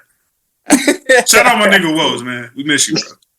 Shams doing a good job. He getting all the Shams is not Shams is doing straight. Shams is not straight. He is not Woj. But he doing all right. He getting all the little leagues. That's the best. You know what Shams is? Here, nigga, damn. Nobody just gonna be Woj in a day. Give it time. Just saying, man. Woj like the Patrick Mahomes. Hey, they said, man, Woj gave him that Luka shit. That's how he got on. You said Shams is Josh Allen. I'm gonna put you on, nigga, here. Woj is on the side like, here, man. Here's something that'll get you started. Imagine if Woj broke that Luka trade. That tweet probably would have went crazy. Oh yeah, by the way, there wouldn't have been no shit. Hey, Woj, did you get hacked? That's what everybody said to Shams. It wouldn't have been none of that. Woj on the beach sipping mojitos. Like, oh yeah, by the way, real quick, Luka. Exactly. Luka. Y'all welcome. And it wouldn't have been no question. Let me get some more ice. You ain't never seen Come back like, what the fuck? Y'all ain't never seen Woj have to send a follow-up tweet. No, guys, I didn't get hacked. This trade really just happened. Woj would never. First off, didn't nobody know who the fuck Shams was? I know. I knew who he was. That's why I knew he wasn't acting with Woj. No, I'm saying like on a majority scale, that's really what it was. Like, didn't nobody really know who was? There's some people out there that. Nah, nigga, he just didn't have a Woj rep yet. You don't get to just give break him a some trade time. like that. They're two different companies. They couldn't acknowledge each other. Like it was that serious. Like that's how strong they beef was. They could not even acknowledge each other. They were two separate companies. I didn't know they was beefing. By the time I got in the Shams, I think they were cool, buddy. It's not real beef, more so company beef, not Shams and Woj. Yeah. Conflict of interest. Yeah. But Woj is the GOAT. Reek, what are your thoughts on the trade? Man, no, I like it. I like it for Rockets for sure. Suns, they just trying to make it through the next little bit of time. They ain't even really focused on. They just doing shit at this point. Ain't they already trying to shop Jalen Green too? Ain't they already trying to see what's? Well, apparently that was capped from what I've seen. I don't know if it's true or not, but I've seen reports that they were considering trading him. I've seen reports that they weren't. Can they? I know that they're this nigga shit. I know that they're offering everything they can. They're trying to get rid of Bradley Beal, and he got that NTC. Wait, how many years does D Book have on his contract? I was about to say, call about Devin. Yeah, because I feel like he's about to be the one that's, if anything, he's going to be the one that's going to be looking for a championship team. He don't want to fucking rebuild. Folks, I'm making calls about Devin. But where do you think a good fit would be? Chef, I got a question, bro. Is Phoenix officially just completely cooked at this point? I think so. Is this the time to say that they need Jesus? When you're trading all-stars for packages that include Dylan Brooks, and the one position that you are overloaded at? Yeah. So it's a fire sale. Call about Devin. Somebody get him, and then you. Hey, he said it all right there, bro. JC, this is a I need Jesus kind of team, as Ragu would say. Yeah, a team with Bradley Beal and Devin. But I think as soon as they took Bradley Beal, it was I need Jesus, because you took the nigga who had the only no trade clause in the entire NBA. Thank you, Bradley Beal, for making me look like a fool once again on here. But what I think what's even more crazy is that I think the Suns, they only have so far like 6 confirmed returning players, and the 5 of them are shooting guards, which is insane to me. The other being Dylan Brooks, which can play shooting guard, but more forward. But I think that's just crazy. They finna start him at the 4. If you need Nick Richards at the 5. They finna have a worse motherfucking record. If you need a 2, get them Suns on the phone. What are you looking at? Like what? What are you looking at? Like 60+ losses? Why does Bradley Beal hold Phoenix hostage at this point of not going somewhere else? I'm asking you. Because he wants to go somewhere that he would like, and he has the power to make that happen. Yep. I don't think he wants to go, honestly. I think it's the opposite. I don't think he necessarily... You think he wants to stay? No, Jay, what I'm asking, in the event that he would want that, why would he want that? What it is since he got a no trade clause, is his contract is worth so much that nobody's picking that split up. Yeah. Nobody wants that's him. A risk. We have to find somebody who even wants you in the first place. Nobody wants him. And then on top of that, it has to work money wise, which you're already shortening our list. So y'all gonna pay it out. And it's gonna be what it's gonna be. Buyout, maybe? Just let the chips fall where they lie. Yeah. But then again, it's like, do you want to keep paying something that's not on your roster, but it's still handicapping you anyway? And that's crazy because they're either way, like a Bradley he has control. Hey, y'all watch out for the Lakers this summer, man. That sounds like a new Phoenix owner with that shmoney. Wait, so do Devin Booker sign that extension this summer or not? Absolutely not. If I'm Booker. I was about to say, I hope not. Is he chasing the check, or you think he? But where would he go? It has to be LA.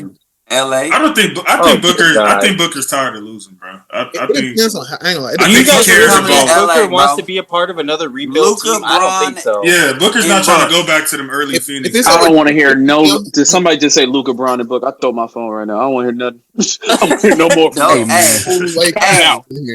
You see the Dodgers just took ownership of the Lakers, nigga. You see how they did the Dodgers, nigga. All that money, nigga. They just. Money. You can't do that in basketball, Tizzy. What don't you understand about that? Baseball does not have a salary cap. This nigga probably pay for everything a nigga need. Nigga, we need a center. Tizzy, in the history of the Lakers, has money ever been a problem? Nah, but we got more money. Okay, so what are we talking about? Now we could pay that second apron. The niggas can't even afford that. We're shit. not. Like, nobody's but like Tizzy, what we were talking about. You OKC, talking about spending another nigga money? Ain't nobody clubs? finna just nigga, be spending money just we just can go to do it. We can go do it. How you gonna tell another nigga to spend hundreds of billions on a second apron to win?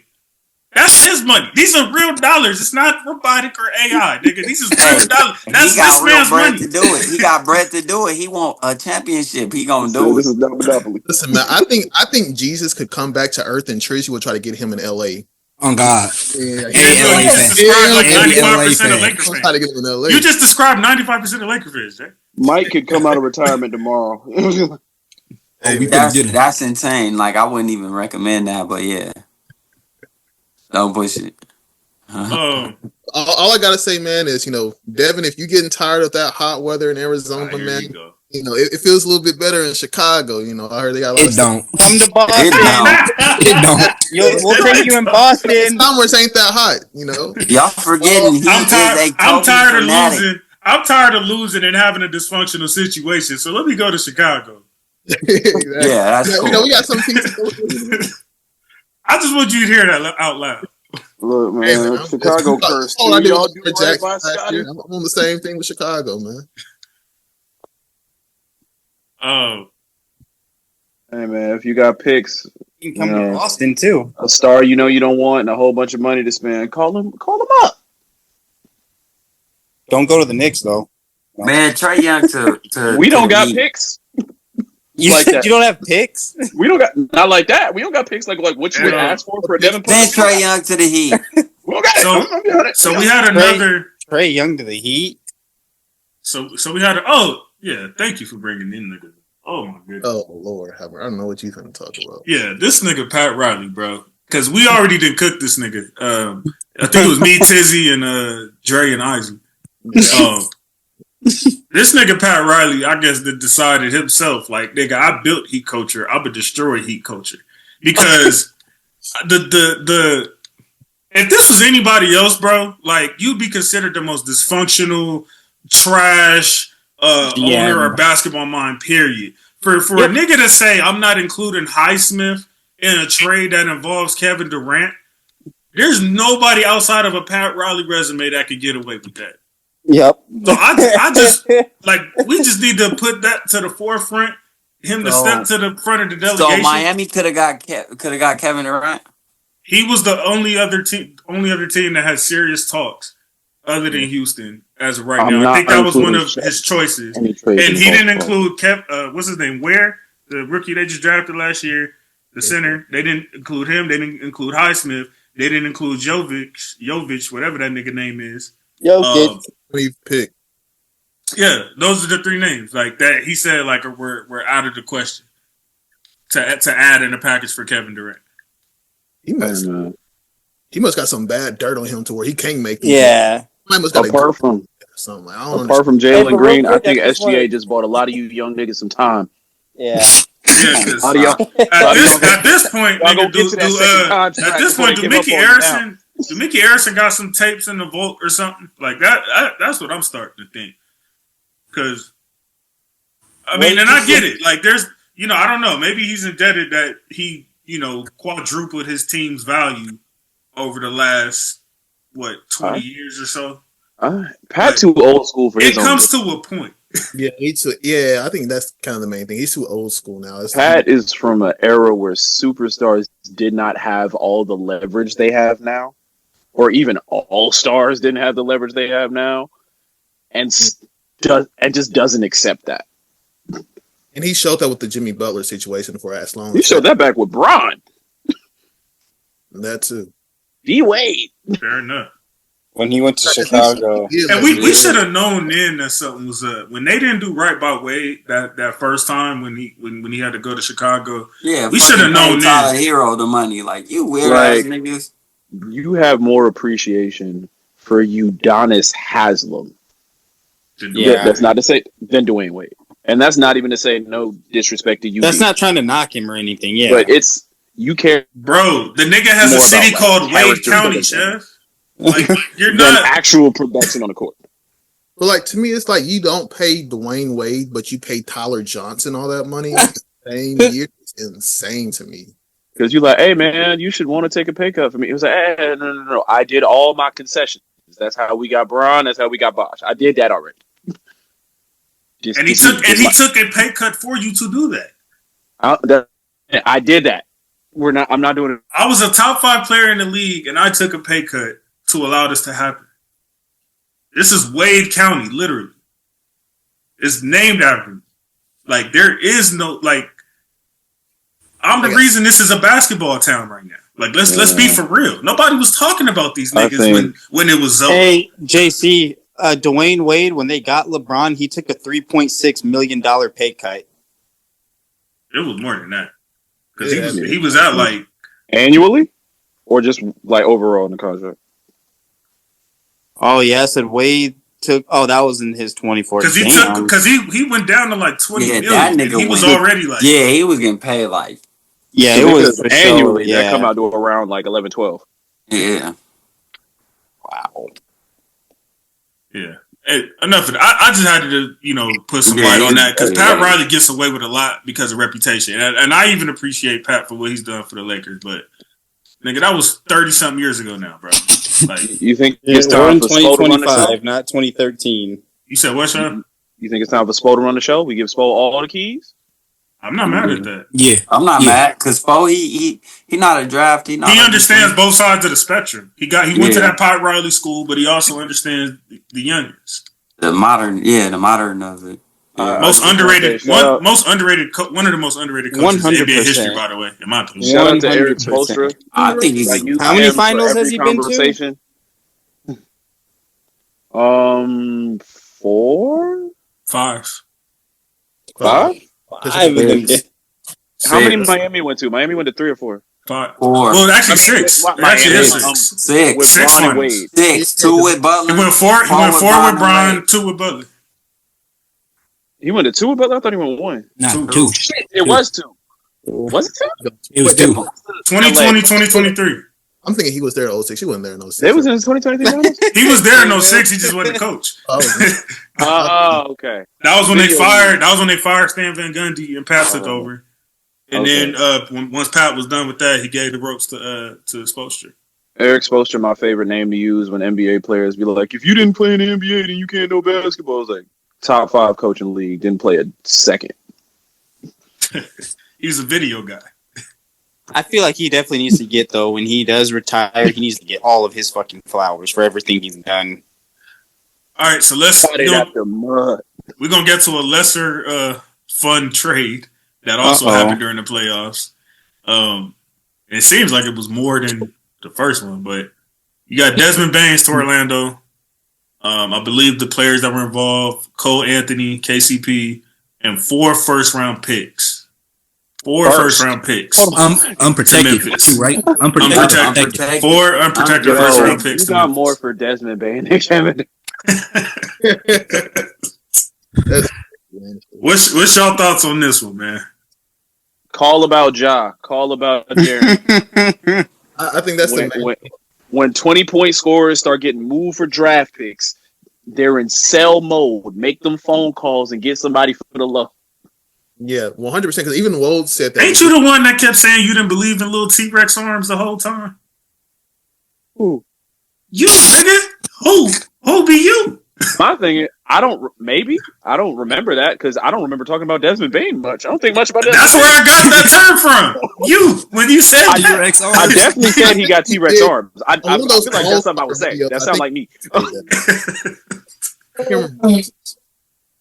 That sounds like me, though.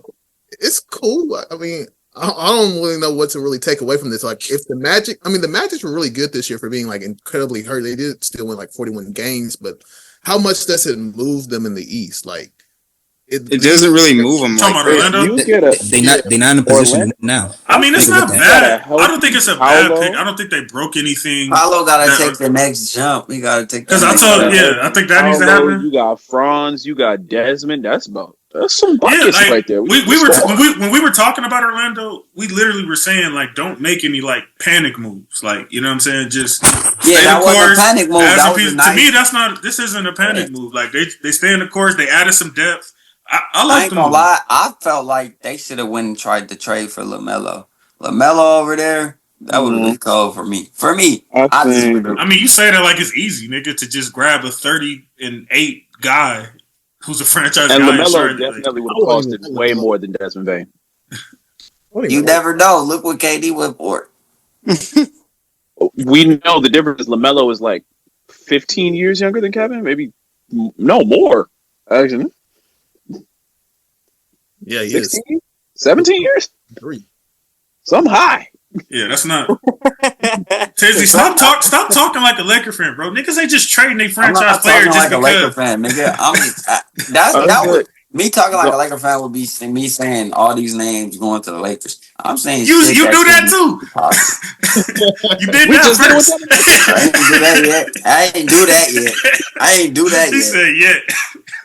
I mean, I feel like at the end of the day, I feel like you got 3 20-point per game scores. I feel like people forget that Desmond Bain did average like 24 points last year. They're like 25, 26, 24 in age. I feel like for the future, I mean, I know what but I don't think that's a bad move at all. I'm not mad at Memphis, bro, because I feel like we've seen about as much as they're going to do with this team as constructed. It's time to get a little ballsy and start really trying to, build around make a move here, make a move there. Do something to shake it up. Like, you know what I'm saying? Take that risk. I feel like they've been too complacent and safe of like, okay, we're just going to try again. I feel like the peak of this team, as far as constructed, not with Ja, but just as constructed, was probably what we saw a few years ago. So yes, they got bounced in the first round with Minnesota. Well, no, when they beat Minnesota, so when they went to the second round. So that year, I feel like that's the best we're going to see from this team. That was 2022, wasn't it? They were second seed that year? Yeah, they were the second. Yeah, because that was when they lost to the Lakers. Yeah. I think Orlando was in a position where they could move a Cole Anthony because you can move forward with a Jalen Suggs. Good defender. I like Cole a little more as a scorer, but if we have a Desmond, a Franz, and a Paolo, we don't really need him to score like that. I mean, let's be real. They weren't really using him all that much anyway. It was like sometimes they did, sometimes they didn't. You know what I mean? He had nights where he's getting 14, 15 minutes. But the one thing I don't like about this trade that makes it feel like a panic move is 5 unprotected first. I was going to say that unprotected. That's 4 first and 1 second. That unprotected is a killer right there. Sure. That is crazy. Unprotected part is the... And players. 4 and players? Just a lot. All right. I understand the CP, and KCP just be getting shipped off, man. I think his contract is a little bit too much. I think that's his. Was if Paolo becomes like every trade I looked up, Carl. If Paolo becomes what we think he will and takes that next step this season, this team has constructed. Do you think are able to make a legit finals run? Finals is far. I wouldn't count that out the question. I mean, like if you're looking at next year, like. Are they better than Detroit? But who else outside of like the Knicks? Depth wise, no. But if Paolo makes another jump, I mean anything can happen. We just saw Indiana beat like 2-3 teams that we felt were more talented than them. If Paolo makes a jump, who's to say K doesn't too? Doesn't say who? Do we feel Cade already made his and there won't be another one? No, Cade's going to get better. He can only get better. I don't know if there's going to be a big of a jump as Paolo can make. No, for the Pistons. Because Cade is borderline on that superstar tier right now. Has to get better. I mean, he's not. You feel me? He was hurt, but Yeah. Paolo healthy might be as good as Cade right now. Might be. I disagree with that. I don't know. I don't. Paolo is nice. You gotta remember, they lost a lot from missing him for those games. Yeah. And the Orlando-Detroit series? Hey. I don't even think... Hey, you know what's crazy, though? Won by a whole lot. Let me see something. You know what's crazy is... You know who I see it like a lot in Paolo? Like, it don't. I'm not saying he gonna be this Here we nigga. go. I'm just saying he kind of remind me, like, just like the way he moved. The fact that you taking this long means you finna say something crazy. He low key remind me of Bron. The way he be moving. I knew he was gonna say Bron. Oh my god, bro! I knew Can we go one show without him? Bro, I'm just saying, like, it's not a stretch. Just go look at the nigga, bro. It's not a stretch. JC, we can move on. It's not a stretch. He got the same little fucking mannerisms, bro. I swear. But all I'm gonna say is this though, shit. I'm not gonna get into it. This year, the Magic with Banchero, with him, they were 21-25. Without him, they were 20-16. So that's the only reason why I think Cade is better. I feel like Cade is just at this moment of time more valuable to Detroit than what Banchero is. Yeah, if I'm starting the team right now, 10 out of 10 times, I'm taking Cade. Well, I say he might be as good. I wasn't saying definitively it was. If you asked me to pick, I want Cade too. I was just saying I feel like Paolo has more of a jump to make than necessarily Cade, because Cade has kind of already made such a big jump that it's like, you know what I mean? I'm saying if I just feel like the same thing you seen from Cade, does that put them past Detroit? The same thing you seen from Cade last year, you're gonna see from Paolo if he stays healthy. You get what I'm saying? Like, that's another thing too. He got to stay healthy. And does that put them past Cleveland? Yeah, because Cleveland's just gonna blow it in. They're not past. That does not put them. They would beat Cleveland. They would beat Cleveland. I will say. I'm not saying they can't. I just saw Cleveland lost to a team I thought was inferior. I'm just saying, talent-wise, if we're going off paper, I don't think they're messing. If Cleveland not playing the Monty Bates, they're not going to go nowhere. Because when we discuss teams running up and getting, their opportunity and losing and then coming back, Cleveland would be on time next year to make a finals run. Yeah, they're not. I think my only worry with Detroit. Yeah, I don't trust that spit no more either. I've tried for 3 years straight. I'm done until further notice. With Detroit, my worry is not Cade; it's his supporting cast, because I think Cade will still be great. Jaden Ivey healthy. Who else can step up on that team to be like a Jaden Ivey needs to be healthy. Hey man, they got Emma Thompson too. Was healthy. That's true too. They did all this Thompson talk. They would have went further. I'm sorry, nigga. They had Jaden Ivey and won like 15 games, bro. And I like Jalen Duren. Jalen Duren took a leap last year. He played a lot better than because he was a little inconsistent at first. Last year was like the first year I was like, okay, he's here. Jaden Ivey healthy. He should have started. He take the leap. Y'all gonna be like, oh, that nigga. Bro, we've been waiting for like 3 years already, nigga. He been hurt. I mean, that's a lot of people been hurt. I mean, he's injury prone. You can't rely on him. That's another reason, yeah. And like I said, the season he played the whole damn time, the niggas won 15 games. I'm weak. I do like Jaden Ivey. Don't get me wrong. It's just I got to see the consistency and him actually staying. And F that, Jay. We ain't got to be nice about that. That ain't enough. I mean, he did. Say it with your chest, nigga. He did drop 18 points last year, so I'm not going to say he can't. That's what I'm saying. Like he healthy. I could see him averaging a 20. One more bucket, nigga. I don't want to try to make a call. Nigga, 25 is like. That's what Chef. That's where I was finna go. I feel like that general manager got work to do this summer, bro. I don't think he should just be sitting thinking, "Oh yeah, this team is cool." Like hell no. Get on the phone, nigga. Suns are selling Memphis is selling. The Orleans might be selling soon. Do you make a phone call? I mean, I don't think they'll do it because of the money, but I don't even have an issue with Bradley Beal going over there. I'm cool with that. Memphis, but I don't think the money will work, or without them having to. I don't want them to have to break their split up. But if they can get them in maybe like a buyout kind of situation or something like that, and Bill ends up landing over there like that, I'm not mad at that. I think you got to be missing a Bradley Beal though, because Brad showed in Phoenix.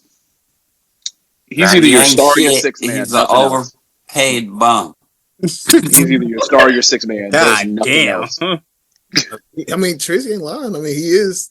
And at this point in his career, you want to turn him into Lou Will. You want to turn him into Jamal Crawford. You want a six man, and that is the best value you're getting in Bradley Beal. Damn, tell us how you really feel. Yeah, for real. Damn. But I mean, like Jay Will said, he kind of has a. This is funny to hear this because I was saying this about Bradley Beal like the last damn near 10 years. So it's funny that everybody else is caught up. 10 years ago, I think Brad could have been like the worst player on a big three, but you needed a big three where someone was a facilitator. I don't like all scorer big threes. But now, yeah, you gonna want him in that 6-man role because he's not looking to do nothing but gun when he get in that game. No, he's not. And honestly, it's to the point where y'all had Devin giving up his stats. Yep. My fault, bro. Go ahead. Okay. No, you good. I was just gonna say Bradley Beal, man. He gives certain people nightmares that the way he came to Phoenix and balled, the money that he got and did what he did. No. I don't know what JC, I'm sorry I on the Phoenix Suns the first time. But that shit is crazy, bro. It's like they went to the finals and just can go back to the clip of when Bradley Beal got traded to Phoenix, and I said this split means absolutely nothing. I thought it was gonna. I said that on here as soon as it happened. Honestly, Bradley Beal credit though because he put up one of the worst 30-point seasons ever. So much empty stats that he convinced the Phoenix Suns to give him a no trade clause. No, it was DC that gave that split. He did a good job with that contract. That nigga said the worst 30-point season. Because it was like you had nobody. Worst 30-point season I ever seen. Bro, so, DC kind of turned into that. It was the place for these borderline fringe former all-stars. So in other words, Jay Will go get their stats up and go get paid somewhere else. Porzingis did the same shit. Yep, because you get the ball. Westbrook looked like a god over there, and then he went to LA. You had Porzingis, you had Bradley Beal, you had Kuzma. Like they all convinced good teams. Hey, I am a good player. Exactly. I thought Kuzma was going to do something better. There's something about that Phoenix team that I need Rome to promise he gonna remain calm. Because whenever this name come out, we get derailed. Going and getting Bradley Beal after going to a finals felt like winning a championship and going and getting Russell Westbrook and getting rid of all the bigs. Like the fundamental essence of the basketball team that helped you win, you abandoned that because you saw star power. Like Chris Paul organized your offense. He made DeAndre Ayton valuable.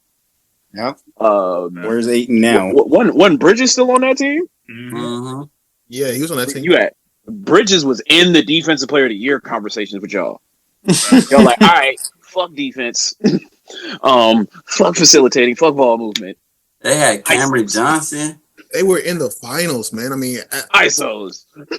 When it's maybe they thought they got there by accident. I don't know. Fuck rebounding, fuck interior defense. That was a weird season. Y'all gotta remember that was the first supposed non-COVID season. So that was kind of a weird season, and maybe Phoenix felt like, I don't know, maybe they felt like it was a little fluky. I don't know. I think they looked at Chris. He like, bro, that man too old. Because he was like 38 when they went, right? Mm-hmm. Yeah, and then just felt that way about the whole team for some reason. Like, he the only old nigga here, and the rest of us are fine. Well, to be fair, Chev, they were already trying to trade Ayton even before that finals run. Way before that, yeah. I remember he even made it like it was an issue. I remember it at one point for a couple of weeks. Yeah. For sure. I think Chris Paul's contract may have had something to do with that. Mikal Bridges honestly was the shocking one. I didn't understand that one at all. I mean, I know you probably happy about it, but I didn't understand that one. Like Bridges was as durable a player as you can ask for. He does everything right.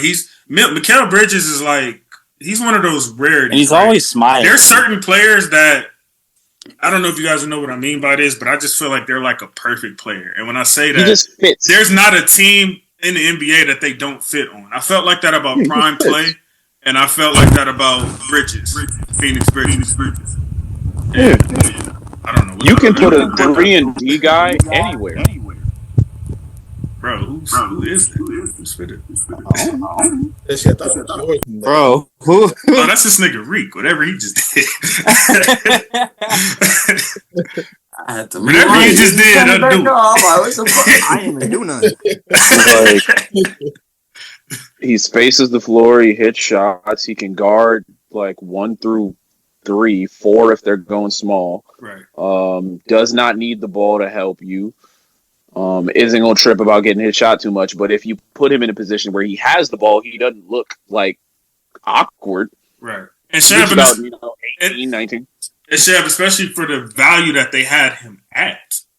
They didn't even have to pay what Brooklyn and New York had to pay for. So that was the one that if there's any move that I Philly feel like was ridiculous.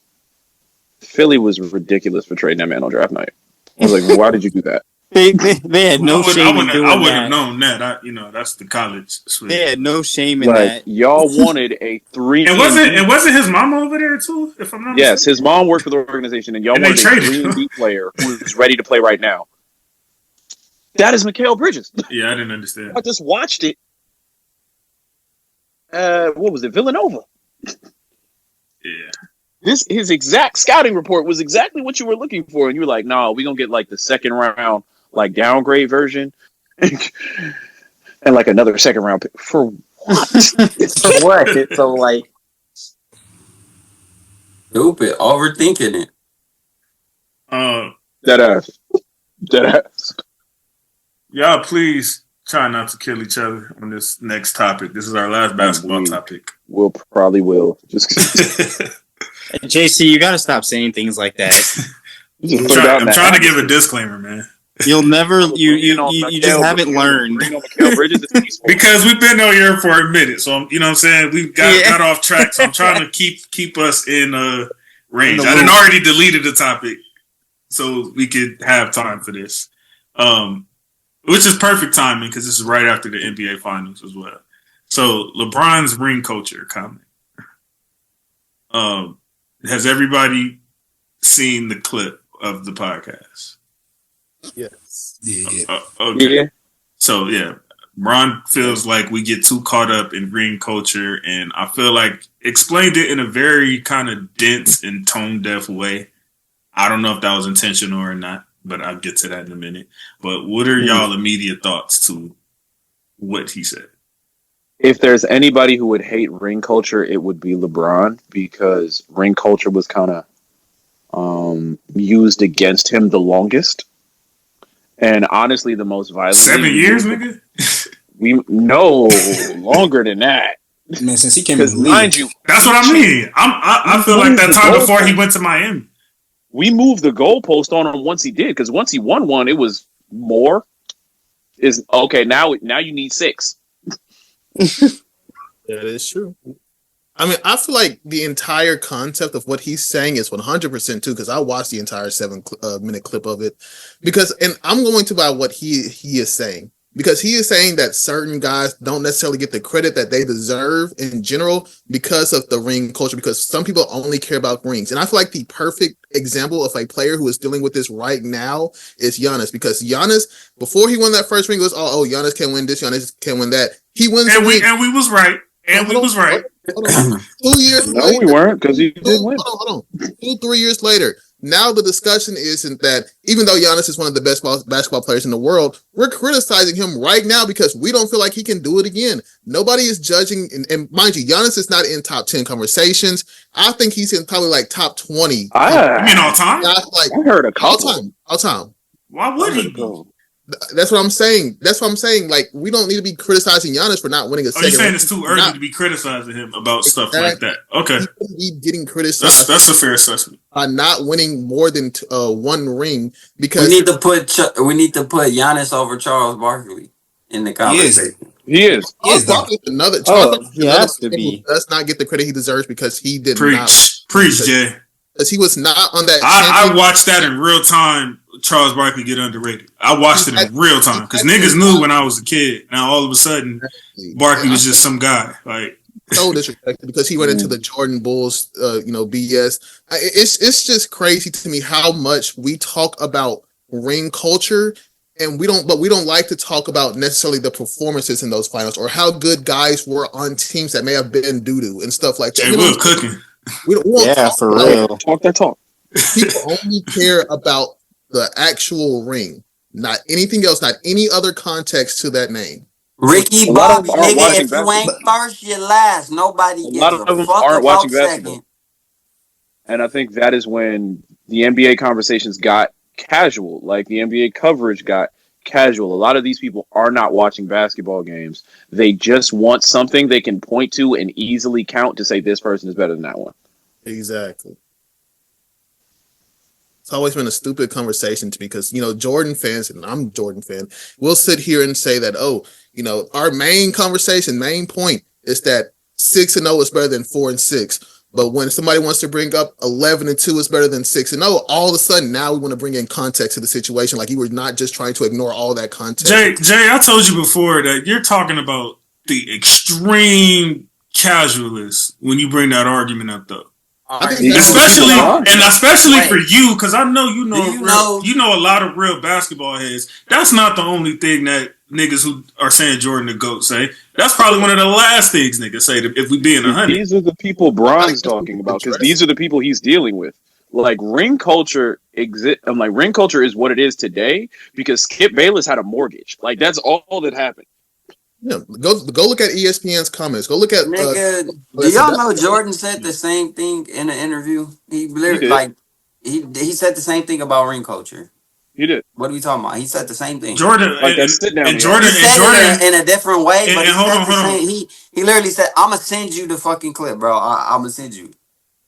It also seems like we getting into baby culture territory with Brian right now though too, because Jordan dealt with the same exact spit before he won the ring. Mm-hmm. He was dealing with the same spit. Oh, he can't win. He can't get out of the ball too much and all that. He dealt with the same. That's just how it goes when you're being reigned as you're supposed to be the best player in the league or the future human nature golden boy or whatever, and you don't win.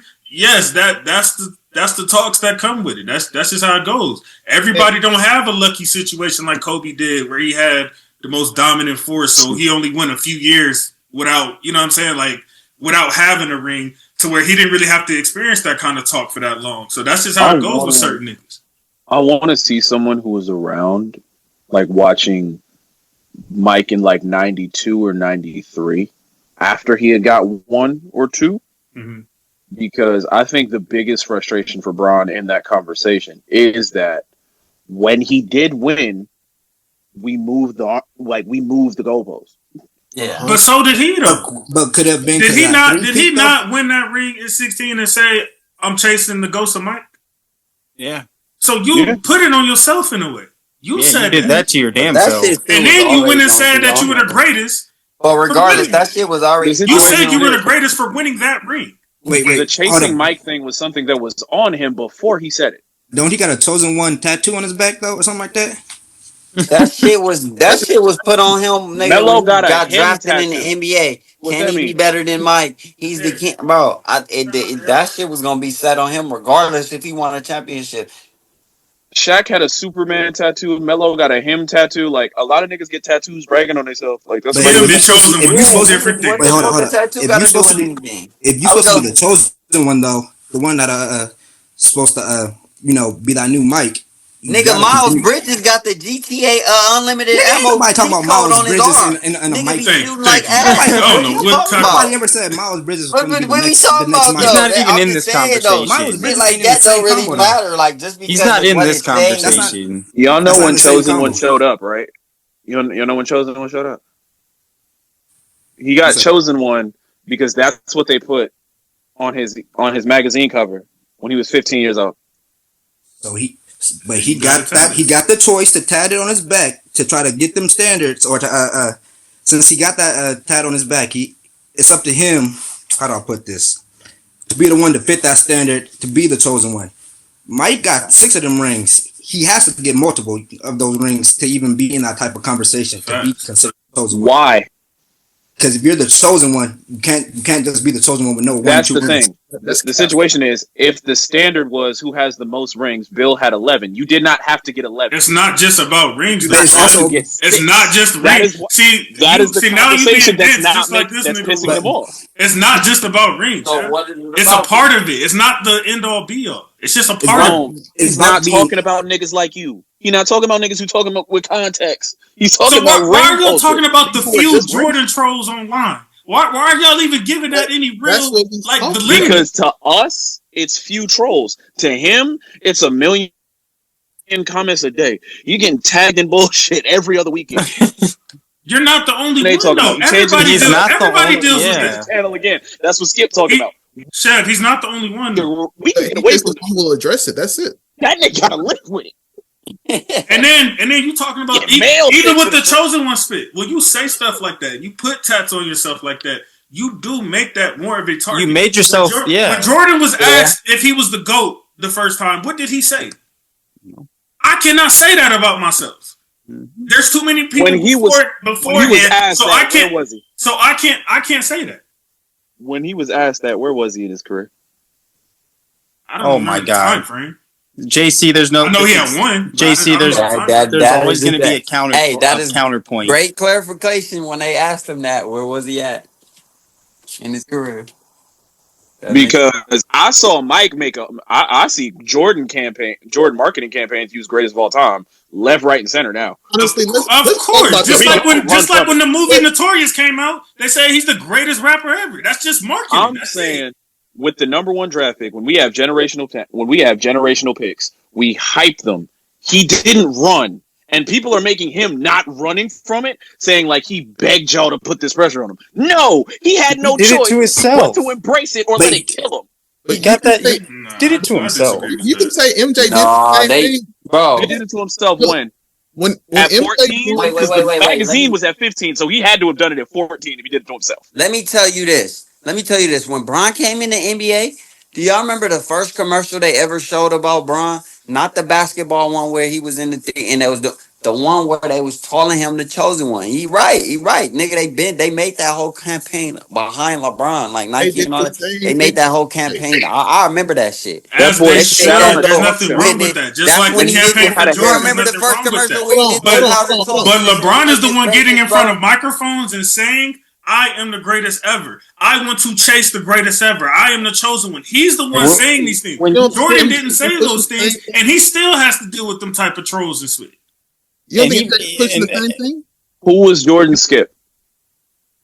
Who stalked that man his whole career and like used criticizing him to feed his family? Who did that? I mean, we're not old enough to remember who that was in the media. But you could see newspaper articles where they were killing that man in the late 80s and early 90s, the same exact way that you're talking about Skip. Newspapers was the media. You want to know what the difference is? You're getting a newspaper every day. That nigga's getting 1,000 posts an hour. Oh my God. An hour. Oh my God. We're doing it now. Who cares where it's coming from? I go in any random NBA group on Facebook right now. There's going to be a Jordan and LeBron debate of a bunch of people killing both of them. So what are we talking about? They both are dealing with the same spit. Problem about he's just still playing. And Mike was long gone by the time it was at this level. You know what? Well, Chev, he didn't have to stay long. He had nothing else to prove. 6 rings. That's what you're playing for. They were calling MJ to go before he even won 6 rings, before he won 5 rings, before he won 4 rings. The statue was made at 3.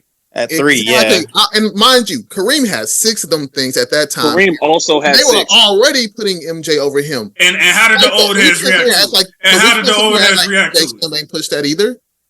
How did the old heads react to it? The same way niggas is doing now with I know Wilt wasn't happy. You said what? Because they damn sure wouldn't call him the GOAT. They was trashing. Wilt got interviews trashing this nigga. All the old heads from back at that time. So you're suggesting that not that it isn't true, just that it's always been like this. It's true. It's just forever been true. That was not true. Like that ring culture having uncontextualized basketball conversations isn't false. It's just not new. Yeah, I don't think it's at the degree that y'all are claiming that it's. I don't think it's as bad as y'all think it is. I think in general, if you're having underwhelming playoff performances, I mean, that is the measurement. You're supposed to win it all, or we're going to dissect what happened in between that. I've also seen Bron get a whole bunch of excuses for losing in the finals as well. So we've seen both sides of that track. Niggas act like 2007, 17, and 18 don't even exist. Am I wrong about that? No, you're not. No, they LeBron asked about what I'm talking about in the finals. No, they be saying the Warriors championships don't count them years. Literally, bro. It's like it didn't even happen. How many finals consecutively? Say it again. How many win? How many finals? How long did it take him to win that 4th ring, though? He's got 4 championship rings. He's been to 10 NBA finals. He's the all-time leader in playoff scoring. He loses more than There's no reason for any criticism towards his playoff performances when you can't name 5 niggas who did more. Wow. You know what's funny, hold on. Wait, hold on. Let me make sure I'm hearing this right. I gotta hear about LeBron James. There's no way. Playoffs. I better hear about Hakeem. There's no way you're saying what I think you're saying. Are you saying because this nigga went to everybody with less than 4 getting smoked every day? Because y'all making it seem like 4 is bad. 4 rings in 23 years. Are you saying? Hold on, Jay. Are you saying because this nigga went to? Because he went to 8 straight finals, niggas ain't allowed to criticize when he plays bad in the playoff series? Is that what you're saying? I'm saying you niggas aren't supposed to praise him every day. I'm gonna answer your question, Jerome. Niggas don't get to act like he's a bad playoff performer. You do not. No, absolutely not. We're past that. A bad playoff performer and you had a bad playoff series is 2 different less things. Than 4 is trash. And this is the shit he gets into. Niggas turn into, yo, he don't have a ring. So, oh, he don't have 6. So, okay, even if he gets 6, we're gonna be talking about how he's 6-6 in the damn finals. That's It's endless bullshit. That's 500. And I want to say this too. I ain't never heard nobody look. Wait, hold up. Can I ask a question? Chev, can I ask a question real quick? A hypothetical. Go for it. If Bron would have got 6 rings prior, in let's say he won that Miami one, he won. Mm-hmm. He won the first Warriors one. He won another Warriors one. Let's say he got 6 total prior to now. You think he's still complaining about ring culture? No. Hell no. Yes. No. Yes, because now he's saying he's 6-4. You know what it is? So yes, I don't think people because the goalpost just moved. Wait, JC, this is like because you know how he's in his 40s now, and they're always it's like a post on Instagram. It said LeBron fans when he wins, it's oh my god, and he's doing it at 40. How incredible! But when he loses, oh well, look at his age. Yeah, that's kind of how that works. If a little girl beats the shit out you, I'm gonna be like, yo, she's strong as fuck. If you beat the shit out of a little girl, I'm gonna be like, damn, what's wrong with you? But nah, Chef, you can't do that for his whole career, though. You can't do that for his whole career. No one does that. You just said that we're not allowed to criticize a bad playoff performance because he went to 8 straight. No, I didn't. You're not allowed to criticize like he's a bad playoff performer. I've never said that. No, I don't think anybody says that. That's the conversation he's got to live with. Also, I see him criticize more for specific playoff performances than I do him overall. Like losing to. They might talk about him in the finals specifically, but niggas don't criticize. There's nothing to talk about in the finals either. I was just talking about that shit the other day. But that's what I'm. So you are saying what I just said. You're saying that the finals that he played bad. I mean, other than 2011, I guess. But the finals that he plays bad, we gotta act like those don't even exist. No, but then I gotta listen to y'all niggas. Hold on, but then I gotta listen to y'all niggas say that he should have won a Finals MVP when he lost the damn finals in 2015. Y'all allowed to say spit like that though, right? I didn't say that. They can move the goalpost. Jerry West won and lost. That was 50 years ago, Chef.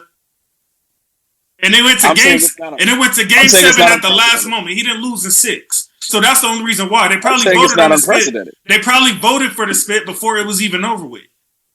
So y'all using that one example to say he should have won a finals that he lost, that they never do that for nobody else, but they should give that to him. But then if we talk about the finals where he played bad, now we're doing too much. I'm saying niggas talk about he should have won that finals MVP when we're talking about that season. Niggas talk about him playing bad in the finals when you get bored, when there's nothing on television, when you don't care about who's in the finals right now, when you just want some random excuse to call a nigga with a ridiculous record a bad playoff performer. It don't make sense. And guess what? I don't see niggas call him a bad playoff performer, bro. I don't see niggas call him a bad playoff performer. I saw Magic Johnson get to be Tragic Johnson and then win his way out of it. The dude got swept in the finals in 2007, played a terrible finals in 2011. He has 4 championships between then and now. Let it go. And Shav, I'm so glad you brought that up because that's my exact point. This nigga Magic played for essentially 11 years and went to the finals for 9 of them. Just like your boy, you saying went 8 straight. He still had playoff series where he got cooked, where he got effed up because he didn't play good. LeBron is not exempt from that just because you went to 8 straight finals.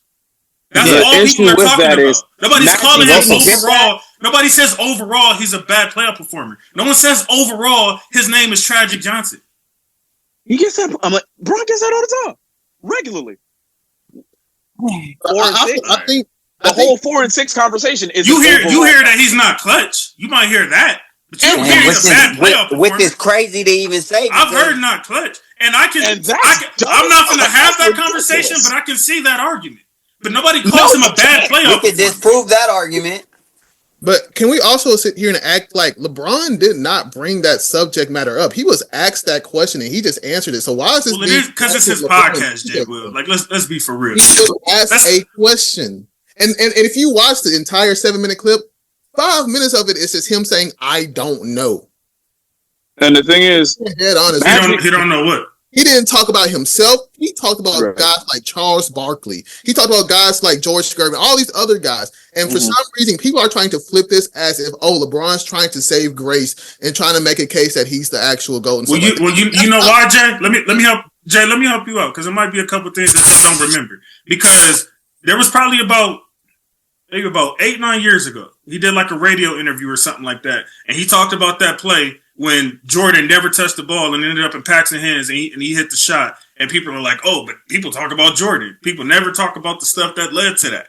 Like, so he has his moments where he goes out of his way to say stuff regarding that, or saying stuff like, oh, well, Scotty don't get enough credit, or this guy don't get enough credit. Why are you talking about the Chicago Bulls in that way if you don't care about that argument like that?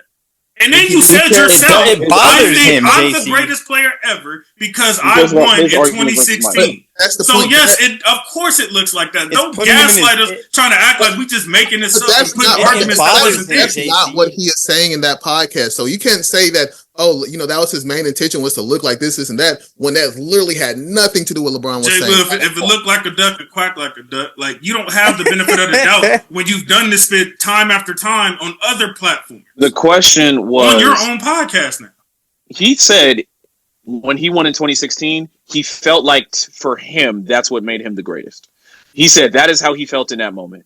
He did not say the rest of y'all have to think I'm better than Mike because of 2016. And back to your Tragic Johnson point, that nigga heard about Tragic Johnson that day, that week, that month. When that nigga won 4 more, you ain't hear about that no more. And when Bron won his rings, you didn't hear it. We're hearing it from you right now. You didn't hear you can't be the king without a ring no more. You didn't hear that shit once he won. Yeah, we heard you ain't got 6. From then who? We heard 4 and 6. Who said that? The niggas who get paid millions of dollars to say it every Hold on, okay. Let's back up. You just said I said something. What did you say I said? We're talking about a sign? What did I say regarding Bron right now that you were just talking about? Because you just said I said something. You said that, you said that after Bron won championships, after those, no one brings them up. I was like, you're bringing them up right now. And they've been brought up on television several times. No, I say you misunderstood me. What I was saying is those jokes that he was getting before he won and people criticizing his legacy, the spit went away after he started winning. Now, if there's new things that came about where he's having battles and he's not playing up to par at certain times and people are bringing up those series, that's just for those that series. Didn't happen. What happened was he started winning and every championship was, well, now you 4 and 6. Nope, now you 3 and whatever. Now you 2 and whatever. We moved the post. You know who that actually sounds closer to, who's dealing with that right now? Patrick Mahomes. He's dealing with that right exactly now as we speak. Yep. That's who I hear that type of talk with. I don't hear that with Bron. Where do you think they got the model to do it to Patrick from? Bro, when I see people talk about Bron, what I hear is, oh, well, Jordan had lesser competition. He never had to play a team like 14 Spurs that's the type of talk I hear with that. That's louder than what you're claiming as far as like, oh, well, he don't got 6. That's a casual argument. No respectable, person that we know of on some basketball spit is going to say something like that. It's not someone respectable. It's the niggas getting platformed. We can't act like this playbook ain't come from niggas. So outside of Skip Bayless, who have you seen say that? Oh, well, he don't got 6. That we got some true respect for, not a clown. Stephen A. We got respect for. You have respect for it. Stephen A. doesn't just say that though. He has other methods to his argument. My point is never who we respect. That'd be his main point. My point is who he has to deal with because they're getting platformed. We don't gotta respect Skip, but you gonna hear it. Mm-hmm. I said that's not a clown. I said that's not a clown though. Like I said, Stephen A. brings up rings, but he doesn't just say Jordan has 6, LeBron has 4. End of story. No, he has valid. Depends on how much points. Time. It depends on how much time he got in the segment. A lot. We got 5 minutes. We gonna talk about scoring titles, defense. If we don't, hey, 6. And then Jay, another thing too, Jay. Will you talk about people who feel like he's trying to save grace for the ring because of his Jordan argument, right? Why are you attacking the triangle, right? Like I caught that too. Like you sitting here talking about, the triangle wouldn't even work in today's game, but it worked for y'all lesser error over there. So that's why you was able to get away with all of that. Why? What is the purpose of that? He answered the question. I don't know what you want me to say about that. On his podcast, right? The way their podcast... You think Steve Nash is allowed to utter a single question and have it be published without LeBron's approval? Of course, but the way the podcast works is that they go on Twitter and they literally ask, what's the best, like, what questions do you want to hear, whatever. And whatever questions are the most liked is what gets answered. If that question had let's say like it had 1,000 likes, why would you not put that question on the show? So if they had a question that had 2,000 likes and it said, do you think you're a better basketball player than Kobe Bryant? Do you think that would make it on the show? Probably. 2,000 would probably be too low. I bet you LeBron wouldn't be like, oh yeah, I'm better than Kobe Bryant. I think LeBron would just give his flowers to Kobe and just move on. Yeah, but it probably... Okay. If y'all, you know what? I can stand corrected. If y'all know that platform of the show more than me, and y'all, sounds like Jay Will actually watches it. I don't watch that show. I usually go off of clips like I do most of my podcast content. So I'm just going off of that. And I'll stand corrected if that's what it supposedly is. But I just highly doubt that you have a podcast platform that you don't control the narrative of the questions that are asked and what's going to be talked about on display. But could two things be true at the same time? Yes, it's a question, but at the same time, these are his real sentiments that he's feeling about ring culture. And that's all I was saying. Could that not be the same thing? Mm-hmm. Yeah. It could be, but I just don't think it is. But JC, I got a question for you. Let's take LeBron and let's take MJ out of this, right? And we're just seeing like the answer to this question. Let's say it's a unanimous NBA player. Do you feel like what he said is not true?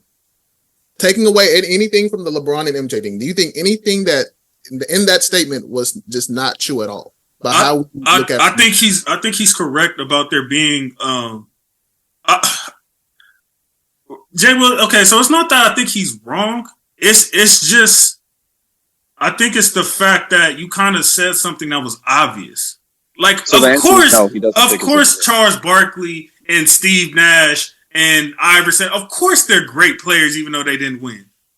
It was like water is wet. What is your purpose of saying that? Not everybody believes that, though. There are players who believes that. Not everybody does. It can't be like obvious. That's what I'm saying. Like, y'all are talking about a very few. Like, please bring somebody that y'all know in any capacity that says Charles Barkley, Iverson, and Steve Nash were not great players because they didn't win a ring. Like, it doesn't exist, bro. Bron is watching his peers have those careers and get beat up. Like, Russell Westbrook gets destroyed. James Harden gets destroyed. That's because they're still playing, bro. Once the cement dries... And I think that's how he's experiencing it. He's experiencing guys who are still playing in the social media era, the 24-hour news cycle, and that's where his feelings are coming from. Okay, so you kind of agree with me on earlier, Chev. The Magic and Michaels and all that, they were experiencing it during that time. We're seeing the cement dry level. It was a of course, level. Nigga, everything's at a different level. It's 2025 versus 1985. Crazy right that now. Was my whole point. My whole point was that it's a different level now. It's more profitable than it's ever been. And we have more access to them than we've ever had. Why did you turn to that disgusting background, bro? I wasn't going to catch that. It was time. What is your overall point on this? The whole time I have Jordan. The point is, let's see. Oh, there are several. For one, he's correct. Ring culture is exactly what all of us are saying it is. Two, in terms of the criticisms, they are at a higher level than they've ever been. 3, us blaming a teenager for us calling him the chosen one at 15 and him just not running from it is stupid. He put that on himself. No, he didn't. How you 14? He was so great. No, he ain't so great that he had to go get it tatted on him. That's hilarious. When did he get the tattoo? It was already published in a news article. It was already out.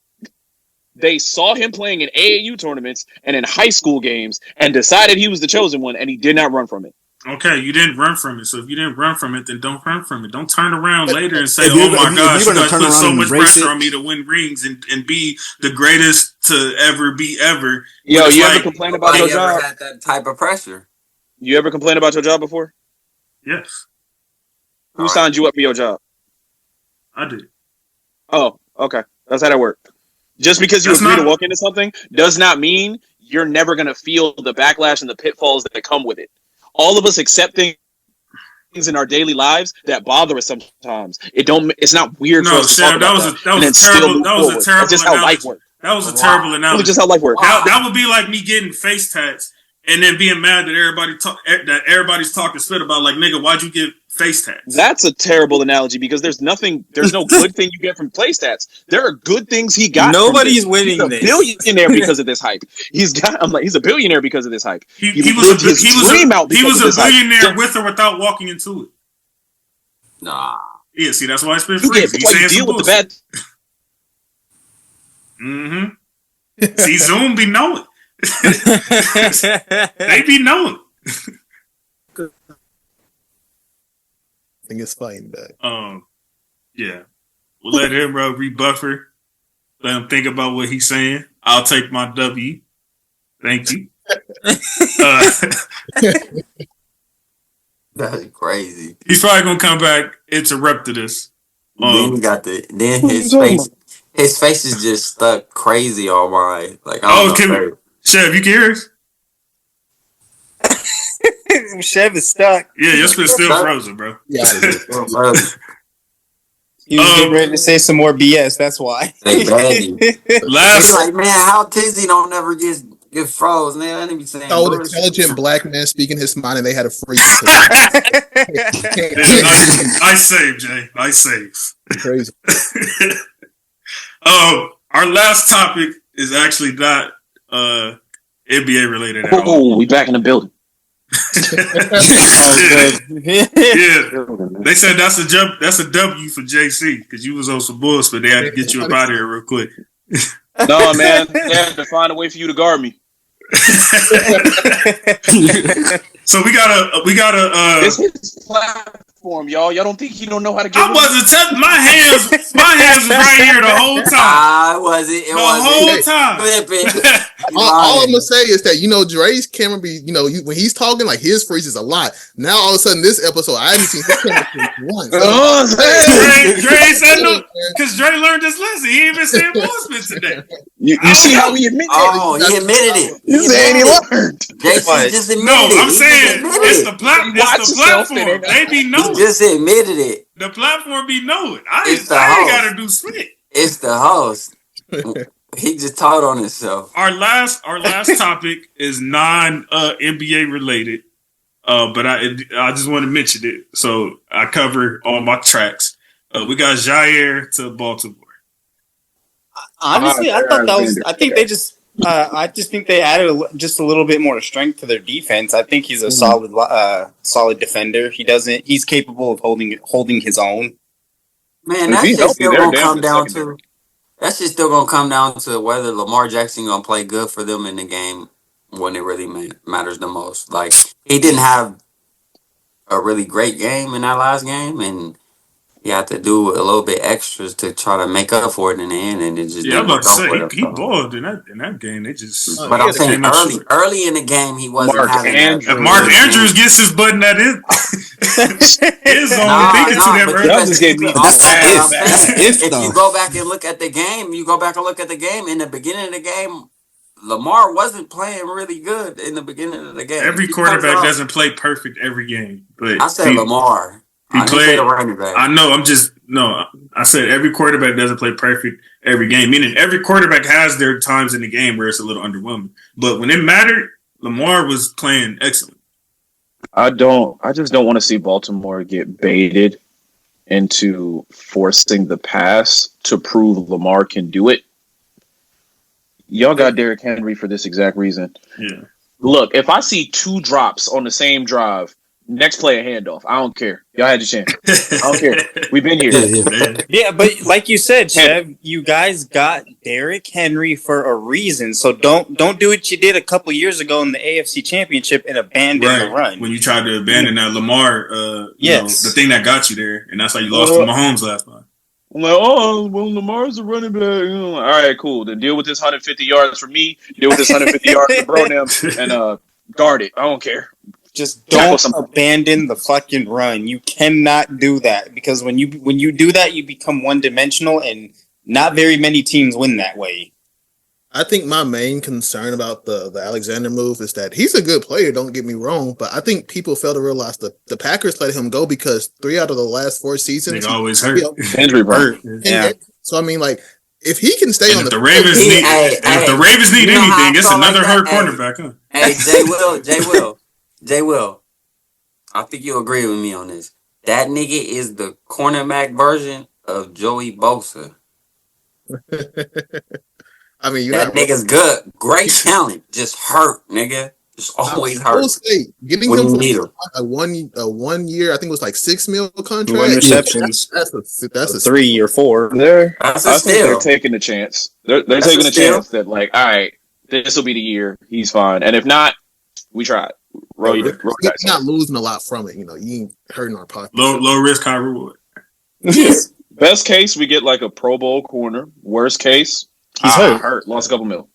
And he's yeah. I mean, it's one or the other. You know, and for a team that is like right on the cusp of Super Bowl, these are the risks you kind of have to take. Right. Oh, yeah. I was gonna say too, with teams that have won championships, they're in some degree they've taken some risk. Shut your cheating ass up, nigga. You talking about risk, nigga? A win's a win. You know, more teams need to do it. When the Bucks won, they went and got them some. They went and got them some older, questionable health guys. Mm-hmm. The Rams went and got Odell. Don't forget to cheat. The Chiefs been, you know, they keep the Chiefs be getting patchwork wide receiver cores. That shit is crazy. They just got DeAndre Hopkins last year. They got the ghost of DeAndre Hopkins. That wasn't the D-Hop, I know. Yeah, but still, you know. I mean, he's aging. What do you? Same with the Odell and, you know, all those other guys. They weren't their peaks or prime. Yeah, and I think this is what Jair is for. I don't think it's that bad. He's not even 30. Yeah, but if 3 of the last 4 seasons he's been hurt on the field. JC, the only reason why I don't necessarily like that take is because I feel like guys are being taken out of their prime at a younger and younger age. So you saying he's only 30, to me, it's not like you're only 30 in the NBA. Like 30 in the NFL and 30 in the NBA is kind of two separate. Yeah, but at corner, they usually do have a little more life than that. Like, when did Stephon Gilmore burn out? Because corners don't get corners after not a high Super Bowl winning, like mid-30s. To defense, you don't get hit a lot. Yeah, I feel like Stephon Gilmore, J. Will fell off. What you think about the Jair split? Man, I like the trade for real. I'm gonna be real though. Only thing I don't like about Baltimore, I'm not sold on the receiving core, man. I hate Zay Flowers, man. I ain't gonna lie. Hey, Reek, I'm laughing, bro. Because the Bay's like my second home, bro. And you sound just like a Bay Area nigga right now. I'm weak. Like the accent, the tone, everything. Like I thought I was listening to Ryan Coogler right now. Ryan Coogler. Nah, but honestly, like what J. Will said, they don't really lose nothing if he don't play. If he balls out, they gain a nice little corner. But I hate my only issue with Baltimore is the receiving room, and I hate it. From the old ass D Hop, think can be made. Nothing. That's the problem. That's the problem. Hey man, it said nothing. I mean, they've gotten to the AFC Championship twice with no receiver core, essentially. So. And it's not like it was their first trade. Like they've been able to They got to the AFC Championship with the help of refs. Man, says the Chargers fan. I might want to hear that split. Everyone gets help from the refs. I don't know what you're talking about. When? Some teams more than others. Like, well, there you go, Jay. Some teams more than others, but hey, Jay, well, you know that all you need to pay. You need to start paying those referees. That's what you got to do if it's that serious. I mean, what I want to know is how do you get worse when the ball was regular than when it was deflated? That's all I want. It was only, I think they only deflated the Patriots like offensive ball. Like I think when the game starts out, you know, the quarterback feels the home field. Oh, okay, so y'all wasn't. And don't forget, but still, though, ran like, the ball. Y'all got cooked. Y'all did better when it was deflated than when they got a regular ball. I think it was able to allow Tom Brady to make more accurate and deep passes because when a ball's deflated, you can kind of throw it, you know, a little bit. Yeah, you can grip, you can like hold that motherfucker. Yeah, it feels. So him and Andrew Luck didn't have the same ball. Pause. I mean, crazy. Difference is marginal. It's marginal. We were doing so well this show without the pause. We really were. We only had like a couple. Y'all just, I don't know. I guess football came up. Y'all decided to go crazy. And then I looked at Reek. I'm like, hold on. Go say no, because I heard you. You was about to say grip. Then you said nah. Let me say grip. And I just started dying. That's why I was like, anything I say after this, bro, is a pause. Like, fuck that. JC, real quick, I just want you to be aware. Well, the show in general, pause has ruined my life. It happens at work. I'm not blame pause for that, nigga. That's your shit. You let it ruin your life. With family, it's happening everywhere now. I can't get away from it.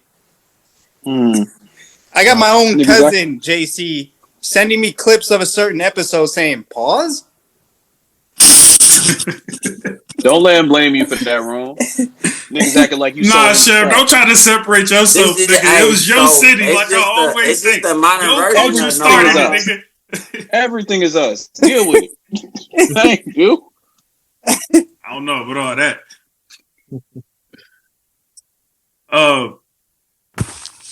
That's it, man. Appreciate y'all. No, we still got 4 more hours to go. What you mean? That was fun, nigga. It looked like we've been here 4 hours. Hey, real quick before we do log out, I just want to say shout out to Florida, and then we can move on. The Florida Panthers on winning back-to-back cups against the same team twice. Reek, I told you I was the only one that cared. Go ahead, Jay.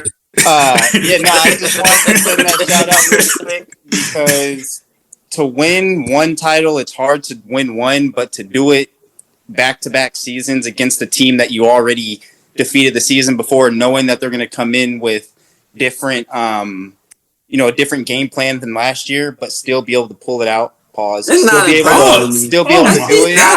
Bro, what the fuck? All I'm saying is the state of Florida has a lot to be happy about in terms of their hockey team because they had the Tampa Bay Lightning go to the Stanley Cup 3 years in a row, winning 2, and now the Florida Panthers have gone to 3 in a row, winning 2. So they own that. They own hockey right now. So I just want to send a shout out real quick and stop with that McDavid hate, saying he's spoiled. He is one of the best players in the league. All right, chill out. The hate he is getting is so unnecessary. Period. I didn't know any of them niggas get hated on. All right. Episode 155 in the books. Appreciate my brothers. That was our NBA Finals recap. This was fun. I'm definitely gonna be calling y'all for some off-season material. We got some episode 200 is hip hop night. we gotta. I think I talked to Chef about a couple of them, but we got a next 25 for sure that we got to do. And what was the other one? It was some other ones. I'll talk to y'all about. Gotta run you a draft, man. But the next one is next 25. We were gonna do the number one draft picks. Like we were gonna do them in order. Oh, that's gonna be fun. That's the worst. That was another one. But. And also, anyone who may be watching the show before I leave, I want to market this real fast. Make sure y'all go. Anyone that's been tuning into my blog, first and foremost, thank you so much. Tomorrow's the official resuming of MLB. I'll be doing the Blue Jays game tomorrow, so stay tuned for that. Sorry it hasn't been updated because it's only been basketball and hockey for the last couple months, but we're back in it. For sure. Make sure y'all check all my brothers out on they own endeavors, man. We got, like I said, the world's greatest poet in the building, man. Might be in the city near you. So make sure y'all go check out them dates on his IG that I'll have on the bottom of his screen. My guy Jay Will, Dre with his blog, Tizzy with his Twitch, my guy Reek. Make sure y'all go check out all their pages, man, to see what they got coming next. And other than that, man, go Lakers, go Dodgers, go Rams, Boston, go Sparks. Fuck Peace. Boston. See y'all later. You flatline, make a master plan, watch it backfire. Burn it all down and collect the ashes. Build it back, respect your passion.